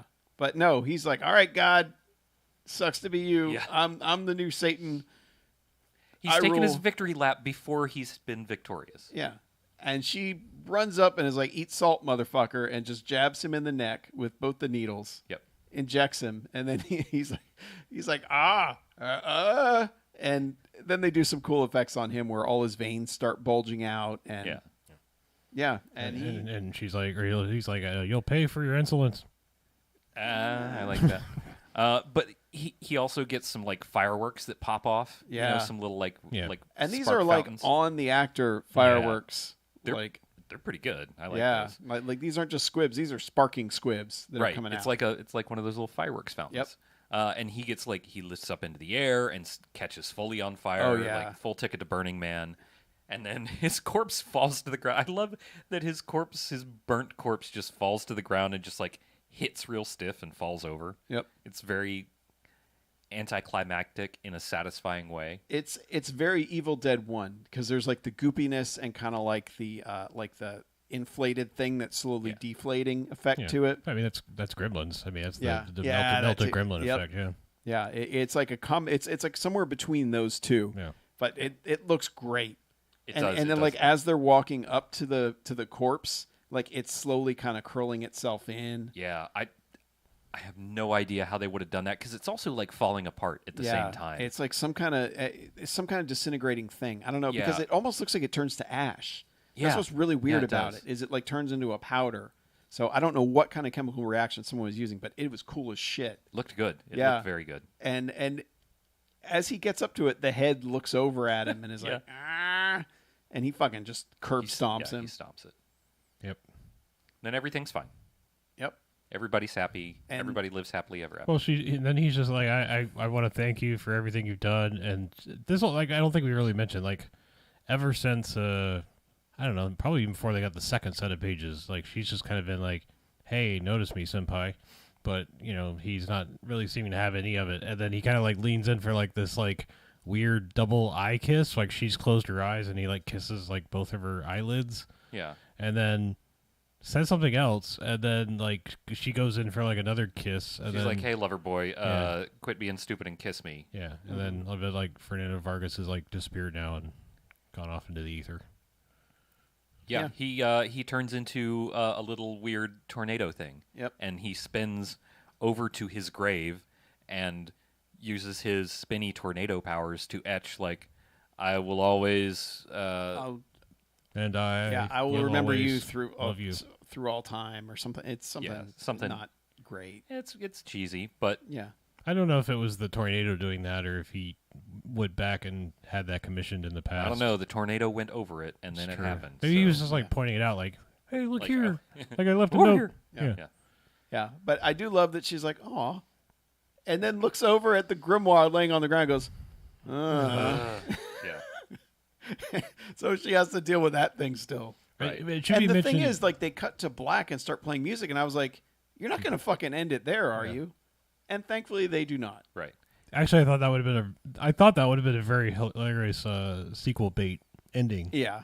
Just her looking over and being like, "Ugh." But- Didn't they make 2 more anyway? Yep. They did, So, yes, yeah. but Only one of which was Julian Sands, so they really only made one sequel. Gotcha. Remember when there was only one Warlock? Yeah. Yeah. But there were several reactions that Laurie Singer has throughout this movie that are very good and authentic. Like when she's picking through the dead body to like get the pages, it's just Yeah. like this. Ew. Oh yeah. Yeah. She makes a It's good. Well, when like, she first "Ew." opens it and Yeah. sees it, she's like, because I think she was like expecting, oh, he's not going to be there. It'll just be the pages. Right. But no, it's his fucking corpses in there. Yeah. Yeah, but when she has to reach in, it's just like this. Ew. Yep. Yeah, but there's several like good little reaction Yeah. moments. Yeah. And yeah. then so it fades to black, and then it fades up into like we're looking down at this white surface where the Grand Grimoire is, and shovelfuls of salt start getting thrown on it, or it's hard to tell if you don't know, but they're salt. And I think all of us were like, "Oh, salt flats? Yeah, good move." And she covers it up, and then we get the shot, from the ground, looking up at her, of her being all sweaty and normal otherwise, and kind of satisfied with herself. Like she's like, "Yeah, I did a fucking smart thing." And we're like, "You should have buried it like 10 more feet deep." But, Yeah. It's a real shallow grave for that thing. yeah, because in the sequel, fucking Warlock is gonna, I hope possess I hope somebody some or cars are tearing ass around there, and one of them just rips it out of the ground, and that's what and a lets page Warlock out. catches on the wind and it like floats. Yeah, it's like like the beginning of like Reading Rainbow or Page Master or something. Right, right. But Yeah. she's pretty pleased with herself, and she hops back in that shitty Corvair she's been driving the entire movie. Corvairs aren't shitty; it's just that one is. Yeah. Corvairs are cool. And she drives off, and we get a pan back up to she's right next to the sign that says, "Welcome to the Bonneville Salt Flats, the largest whatever."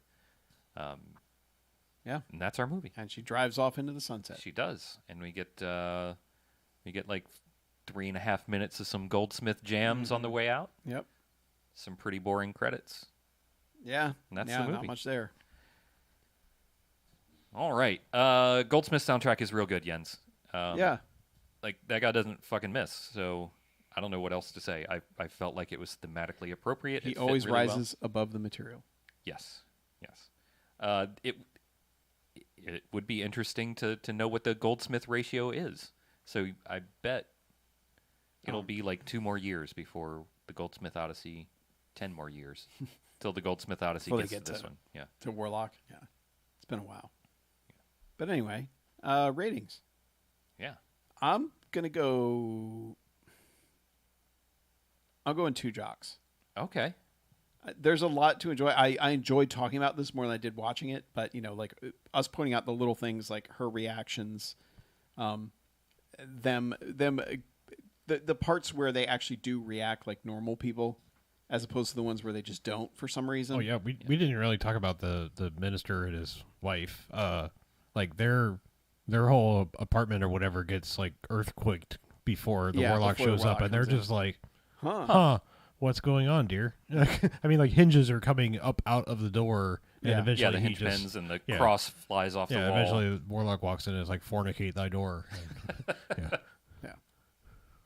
Yeah, but it's not as satisfying as I would like. And man, I hate all those flying shots. I hate them. And it would have gotten another jocks if he had been chilling on the plane wing, pointing God. and laughing. Or sitting on the roof of the plane. Yeah, Like, we could have panned back through the... Oh, man, mean, it would have been so good. We panned back through the window, and fucking Warlock is just sitting up there chilling, like Yeah. smoking a cigarette or something. but I guess they have established that he's not invulnerable. Right. Like the pages were what kept him from getting gutted, and It would have been stupid, but I cannot tell you how much I would have laughed if he'd been one of the overhead compartments, like just lifted up and he's yes. like cramped up in there, just like smoking a cigarette. I don't know I why. just love that, like, the joke of the smoking section being outside on an airplane. Yeah. Like, I would have loved to see him sitting out there smoking. And It Yeah. would have tickled me. yeah. But no, he's just in the damn luggage compartment. Yeah. But I mean, Julian Sands is really great in this. Like he's Fantastic. creepy in every scene. Like that's why this is the performance everyone remembers him for. It's just because it's like it's one of those where it's like I really couldn't see anybody else pulling this off the way he does. Matthias Ways. Probably, Yeah. but I don't know. His speaking stuff would not have worked as well as Julian. No, Sands does. but he would have been more menacing. yeah, he would have been menacing, but he wouldn't have been as sinister. I think is the difference. I Yeah, mean, I there's, get you, there's yeah. an easy answer because, I mean, I'm a fan of there's the real person and the discount person. There's the Johnny Depp and the Skeet Ulrich and the Heather Graham and the Sarah Polley. I'm not knocking either one else. It's just that like somebody is like the sort of discount version. I mean, Julian Sands is the discount version of Jeremy Irons, so I mean he could probably have played it. Yeah, so. probably yes. But would he? No. No. No. Yes. So then your third string is Right. Matthias Ways. Yeah. But anyway, yeah, I mean, he's good. There's a lot to like. I can only go 2. I can't really explain why I can't go higher, but it works okay. It doesn't work great. Fair enough. Interestingly, aside from the flying CG for me, or not CG, but for the flying effects, I'm so used to saying CG. But except for the flying effects,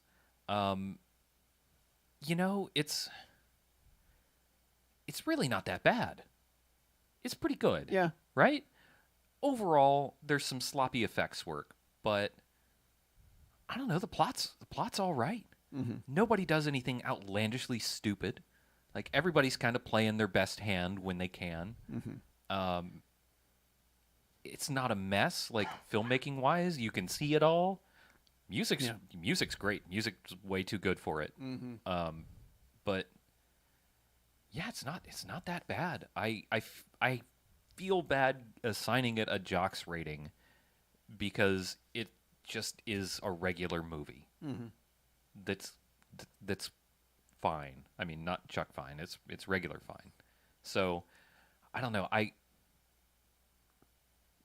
If I was giving it a letterbox score, I'd probably give it like a 2.5 because it's right there in the middle. Yeah. With a special note about the score because it's pretty good. Yep. I think I'm also going to give it 2 jocks, but don't let that speak ill, or don't let you like, just because it's not a 5 jocks movie doesn't mean that you shouldn't go out and see it. It's definitely worth a watch. They can't all be here. Yeah, especially for Julian Sands' performance. He's good. Well, I say Warlock it in. 2 jocks all around. All right. Yeah, solid 2Jer. Yeah, I mean it's a fairly solid movie. I mean, it is a little at times, I think, frustrating in the script. I think just because it doesn't go or pace the way I think it should. Like I feel like it wastes some time and then doesn't expound on things that it should. And I'm just like, well, use some of your time a little bit better. Like I think I probably would have been a little more judicious with the time of Laurie Singer and old lady makeup. I mean, she's your main lady. Why cast a sexy young lady than to put her in old lady makeup for a good portion of the movie? I just feel like it drags on a bit, and it does. It doesn't look great. It doesn't really add much to the plot other than when she's 60, she's way too old. But yeah, I don't know. It's a pretty good movie. It's not great. It's just like I said. It's occasionally frustrating. It's a little strange that we spent so much time with her puppy dogging around the Fern guy, and I totally forgot his actual name now. Renfield. Giles. Renfield, I think. Giles Redfern. Okay, yeah. But yeah, I mean, she spent a lot of time in the movie doing that for it to really not really end up any more than the not so romantic epithet on the grave. I always confuse epithet and epithet. Epitaph. That's an Epitaph. Damn it. One is a record company. Right. One is not good. Yeah, one's a swear thing, right? Or Yep. Yeah. Yeah. By the way, Chuck did do a 31 Days of Horror On this review, season 7, episode 33. I wonder if I just didn't watch it because I was like, well, one day I'll watch that movie. Maybe, I don't know. Maybe. I'm pretty sure he included the Bucks don't punt on first thing, and I think the scene where he flies away and drags Richard E. Green while he's got the whip around his foot. Grant. Grant. Or Richard Grant, sorry. Yeah, I think he included those scenes because I seem to remember them pretty well. But I don't know. I'll have to watch that review now and see what he thought of that movie. But yeah, I mean, it's... I have to find it first. Yeah. If it's still even online, who knows? YouTube's a bitch like that. Lionsgate Entertainment probably. But thanks for shut it hosting down. us, YouTube. Yeah. I mean, Yeah, who cares? something. I don't know. We're always demonetized because we swear too much. Fucking A, right? We do. Yep. We're just not even monetized in the first place. Yeah. They knocked us down a peg so that we can't monetize. Yeah. Or So, whatever. speaking of monetization, Yes, I was just looking that up here. Are you familiar with our eBay store, Mackie? yes. Of course you are. If you, dear listener, are not familiar with our eBay store, go to our Twitter site. Go to Twitter, and there's a link on one of the last few tweets that we Well, did. just search for BMFcast You could also do that on eBay, and it Electronic should Bay. give you our auctions. But yeah, Chuck is taking care of setting up all the auctions for us. That all the movies we sell, we donate the proceeds to the Humane Society here in town. Yes. And so your money for bad movies is helping good boys. Yeah, helping good puppies Yes. and kittens Bad movies to good boys. and older. It's dogs our and new cats. charity. Right. Basically, all animals are welcome at the Humane Society. Most. Most. Yeah. Yeah. But Yes, regardless of sex Yeah. or breed. Yes. I'm just qualifying all animals as good boys, and that's BOI. Yeah. correct. Yeah. That works. But yes, so we don't profit off any of it. But Right. yeah, but Chuck has posted a whole bunch of movies that we've done or didn't end up doing because we're like, nope. I don't know. I haven't checked the listings lately, but a whole bunch of DVDs and Blu-rays and stuff. Yes. Some of them actually fairly rare, I think. Yeah. So the more you send to us, the more money we send to the animals. Yep. Yeah. Yeah. And like I said, we're not trying to profit off of this. Yeah. So we're just putting them out there. And like the animals, we spend all the money at the House of the Rising Sun. Right. Spend more money on these than you think you should. Is what I'm trying to say, and it will go to a good cause. Yeah. Another good cause. Yes. Patreon.com/BMFcast. Oh yeah. That's where you can, if you want money to go directly to us, then you Yeah. can go to Patreon and give us a buck a month, a few bucks a month. There's a ton of really, really good content, like Yeah. hundreds of hours of content. I think on It Patreon. does unlock everything that we've previously done. Pretty So- much, yeah. So there's a ton of archive stuff. There's some shows that no longer exist on there. yeah. No Pretense of Cool is on there. Yeah, and if you really, really want something to come back, give us a bunch of money and we'll probably do it. I mean a bunch of money. I mean fuck you money. Yeah, we are not above fuck you money. Yeah. So, but yeah.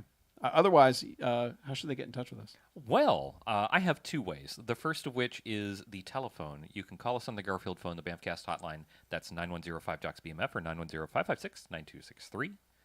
That will get you to a little voicemail, and you can leave a message for us. Sweet. The second one is an email address, and that's bmf@bmfcast.com. You can email us about about anything. Yeah. And we may read it on the show if it's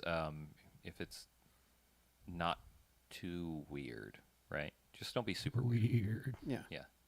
You can be a little bit weird, but just Mm-hmm. I think if you listen, you've kind of got the gist of what's too weird. Yeah, you know what we're about. Right. And there's also the website if you just want to check out like all the shows that we're doing and all of the archives and stuff, going back 576 episodes. Plus a lot. bonus. Plus episodes, bonus BS. Plus special. There's Spoilcast. Spoilcasts, yeah. God, it's probably over 800 at this point. It's got to be close. It's a lot. Yeah. It is a lot. So, yeah. Check it out. Yeah. Thanks for listening. If you can't give us money, just share with a friend. Yeah. Say, hey, check out this show. Listen to these dudes. Go get one of those, like buy a classic iPod off of eBay and go to iTunes and download all of the BAMFcast episodes. Put them on the iPod. Take it to your friend and be like, "Here, listen to this." And just hand him an iPod with like maybe a Nano. I like the way you're thinking. Nano will probably fit all of it. And just hand it to your friend and go, "Listen to all of this or we're not friends anymore." Yeah. I think we'd fit on a Zune. Yeah. Load up Sure. your creative nomad. Yeah. Your creative nomad Your jukebox. Arcos juice box. Oh, sorry. Yes, Yeah. I'm sorry. I went older before Creative bought them. Yeah. Sorry. So anyway. Yeah. But again, thanks for listening. We appreciate you. All right, let's get out of here, shall we? All right. I'm Harlow. I'm Mackie. I'm BJ, and this is BAMFcast out. Farewell. Toodles. Bye. I mean, we're not leaving right this second. We usually talk for a couple minutes, but Yeah. Yeah, sure. it's just saying toodles to the people on the audio that don't hear that. Right. Toodaloodle. To the people that won't hear it because I'll edit that out. It's Oh, the there- thought. It's the thought that counts. Right. There was something I was gonna. Is there something you'd like to edit in? No, there was something I was gonna say just for the No. live stream. Oh shit! Yes, and I totally forgot to bring the supporting components, but I got to meet Greg Sestero Oh, that's right. from The Room. They were doing a little thing at the local indie theater, and a friend of mine was like, "Hey, come to this with me," and so I went. He looked like he was sick of doing this. He is sick of doing that shit. Uh, You can tell. That's too bad. He is still out there and still like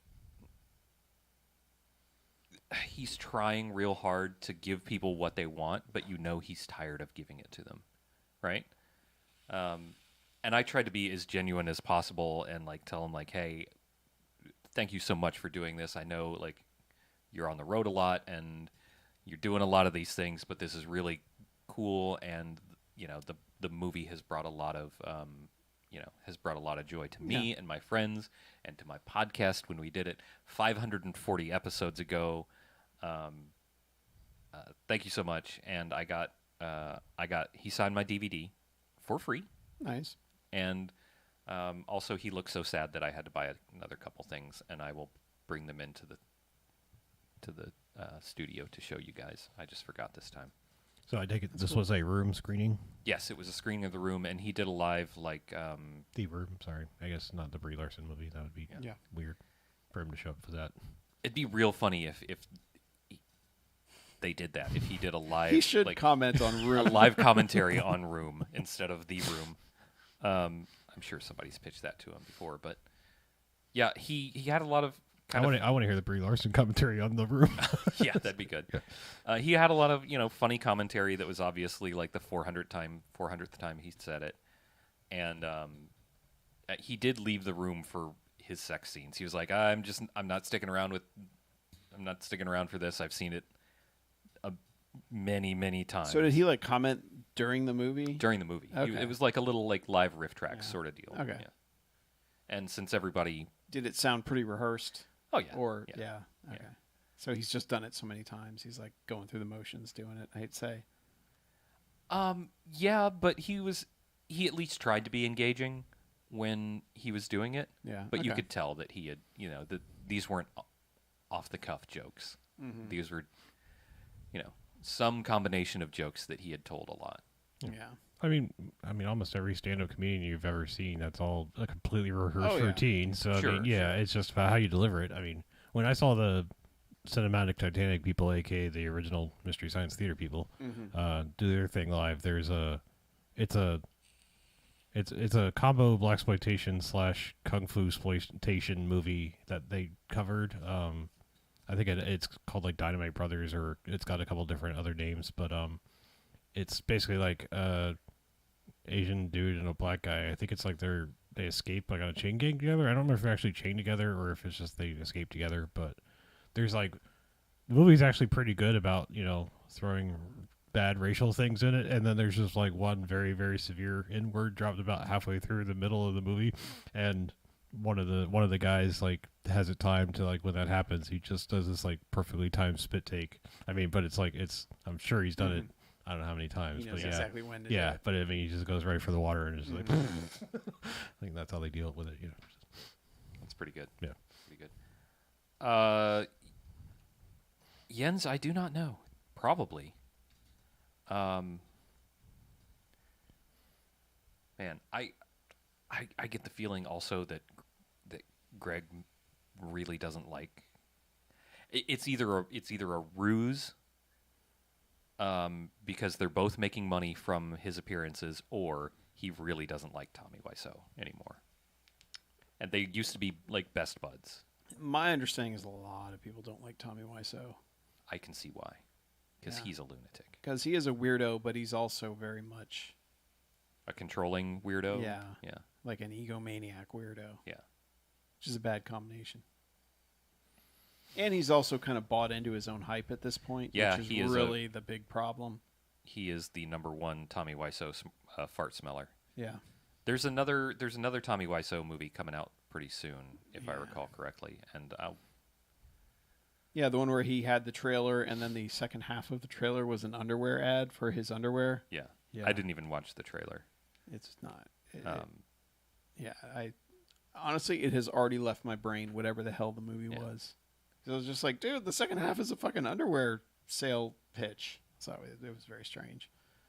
Do you remember Big watching? Shark? Yeah, is it called? I don't know. That's what Yen said in the chat. I don't know if that's the name of it or not. It's probably called Tommy Wiseau's The Big Shark or something like that, because that's the kind of thing he would do. Didn't we watch The House That Drips Blood on Alex? That like 3-minute Tommy Wiseau movie. I think in we did your when house? it first came out. Didn't we watch that like in your house? Maybe. Like at your little iMac? Maybe. Not little iMac, but the all-in-one. Oh, my little iMac. I mean, Yeah. no, it was it was one of those silver iMacs back in the day. Yeah, I seem to remember watching it at some point. But Yeah, I mean, and he shows up in Samurai Cop 2, but Samurai Cop 2 is better left forgotten completely because it's a complete piece of shit that is offensive in every possible way. Yep. To movies. To the idea of bad movies, it's a fucking affront. What's the idea of movies? Yeah. So, but that's the last thing I remember him being in was that one, and it was just like, and wasn't it kickstarted too? Wasn't it one of those deals where it was like, Samurai Cop 2? yeah, Yeah. I'm pretty sure it was crowdfunded. fucking shit. God, it just makes me angry thinking about it. All over again. See, what you do with that is you don't make Samurai Cop 2 to be a bad movie. You give the same guys that made Samurai Cop the money to make Samurai Cop 2. Yeah, but I'm pretty sure the director had passed away by then. Okay. Yeah. Well, you give some other guy, like, let the second unit director or something, let somebody who's, just set them up to fail. That's all you have to do. Yeah. So I hesitate to mention anything that doesn't exist yet because it could turn out to be utter completely shit. But I was I was led to one of those, we're going to make an intentionally bad movie project type things, in the strangest way possible. One of the basketball clip show YouTube channels I watch, I guess he's involved in it somehow, but it's called The Last Kumite. But it's got Matthias Hughes and like I think it's got Cynthia Rothrock and some other people in it. Nice. Well, that might not be. Yeah. Is it actually supposed to be a I mean, bad movie, or is it just like? I think they more pitch it as like their favorite movies are like best of the best and like No Retreat, No Surrender, like like Okay. heavy montage into like battle thing at the end, and they were just like we want to make one of those. But Yeah, that might not be bad if- and I want to say like Stan Bush is doing a song, like did an original song for it, and so I mean they're like really trying to catch all the '80s fever. But like I said, it's just weird how I found out about it. Right. Yeah. I mean, it's strange. We are, there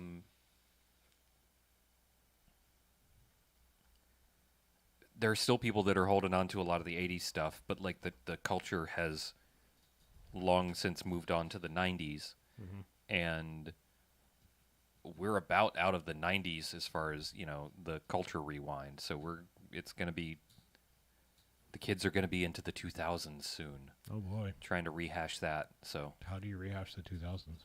I don't know. We're gonna do 9/11 again? Yeah, we're going to do 9/11 too. I mean, sorry, but like, what the fuck else is going on in that? Yeah. You like invade Iraq again? Jingoism. Yeah. We're going to just do more jingoism than we are now. I saw Jingo and chain. Well, that's what's like I know I point this out every few years, but like, if Grand Theft Auto Vice City had the same gap right as it does now, it would be set in 2008. Oh my God. Yeah. Are you kidding? Yeah, because it came out in 2002. Or I'm sorry, no, it would be 2007. Sorry, 16 years. 16-year gap, because it was 86 to 2001, I believe. Oh my God. Or no, 86 to 2002, sorry, is when it came out. But yeah, 16-year gap. So it would be set in 2007. Wow. Yeah. So it's just kind of like...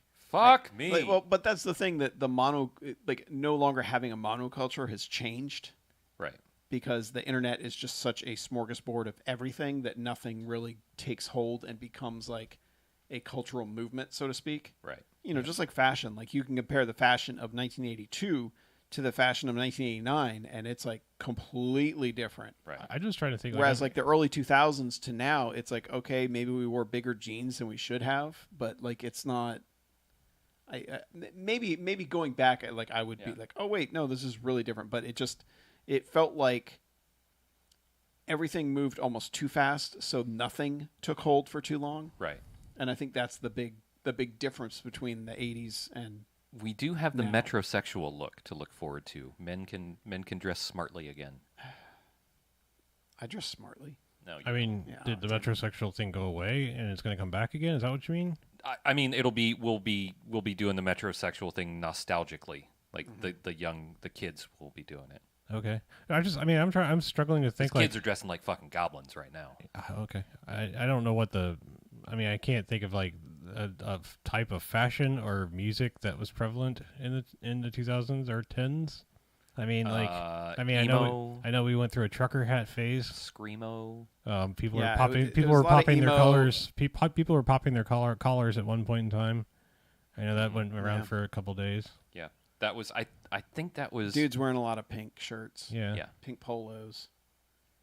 But again, it's like it feels like things moved so quickly cycled through what was popular and what wasn't. That Right. Somebody who didn't live through it is going to have to tell me about it because I was too far in it and up my own ass throughout those years. Yeah, seriously, with the 80s and 90s, and I mean, even the years or the decades preceding us, like, I mean, if you want to go to the 70s disco or earlier 70s of just like, the fucking, what's the Detroit Rock City style lifestyle, whatever, just like, stoner rock and shit. And I mean, everything has a look and a feel and a style to it. I mean, it's like, I can't, even having lived through them, I literally cannot pick out. I mean, you could see with like 90s fashion where this neon shit is weird like that. I've never seen clothes like this before. Well, and then the they thing went is, away. that was like 19 90 to 91 Yeah. was like all like the weird colors and neon and shit. Like it didn't really exist past like 92, 93. I don't know. I mean, I know? think Depends it's on staying- where But you everyone work. says 90s, and it's like, no, that was like 90 to 92. I feel like there at was still the like most longest. of the '90s was a lot of like aggressively angular designs, like in their logos and things Yeah. like that. Just everything had to be all in the extreme. Like, Yeah. Well, I mean, you're not entirely wrong. Like grunge crashed on the scene in, let's say, 92, 93, and that kind of Yeah, it was like destroyed the color flannels palette. and, Yeah, right. and torn jeans. I For like the that. at least for the alternative lifestyle kids, Yeah. right? Yeah. So the skater punks weren't wearing like crazy colored shorts. They just went straight to fucking Jinkos or whatever. Mm-hmm. But yeah, 90s design is fun to revisit in certain ways, but it's also a pain in the ass because it's so over designed that it's almost annoying to have to emulate in a way. Yeah, 'Cause, and like, you you can look see a at- lot of people get lazy with it. Yeah, but yeah, and like you look at like 90s basketball logos. Everybody in the NBA redid their logo in the 90s, and they're all like 3-dimensional, like just way overly complicated shit. Yeah. That should have just been like a simple thing. Well, I mean, But basketball culture being what it is. yeah, it cycles through it quickly. But Yeah. yeah, like my favorite is still factory Pomo style, which if you think about I like have to look that up.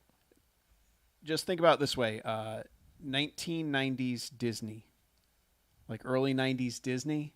Oh, okay, yeah. Yeah, like edutainment type shit, like that. That's factory Pomo. It will never come back, but I will still try to make it come back. Yeah. Because like to me that like when I think of 90s design, that's immediately what pops in my head is factory Pomo. Yeah.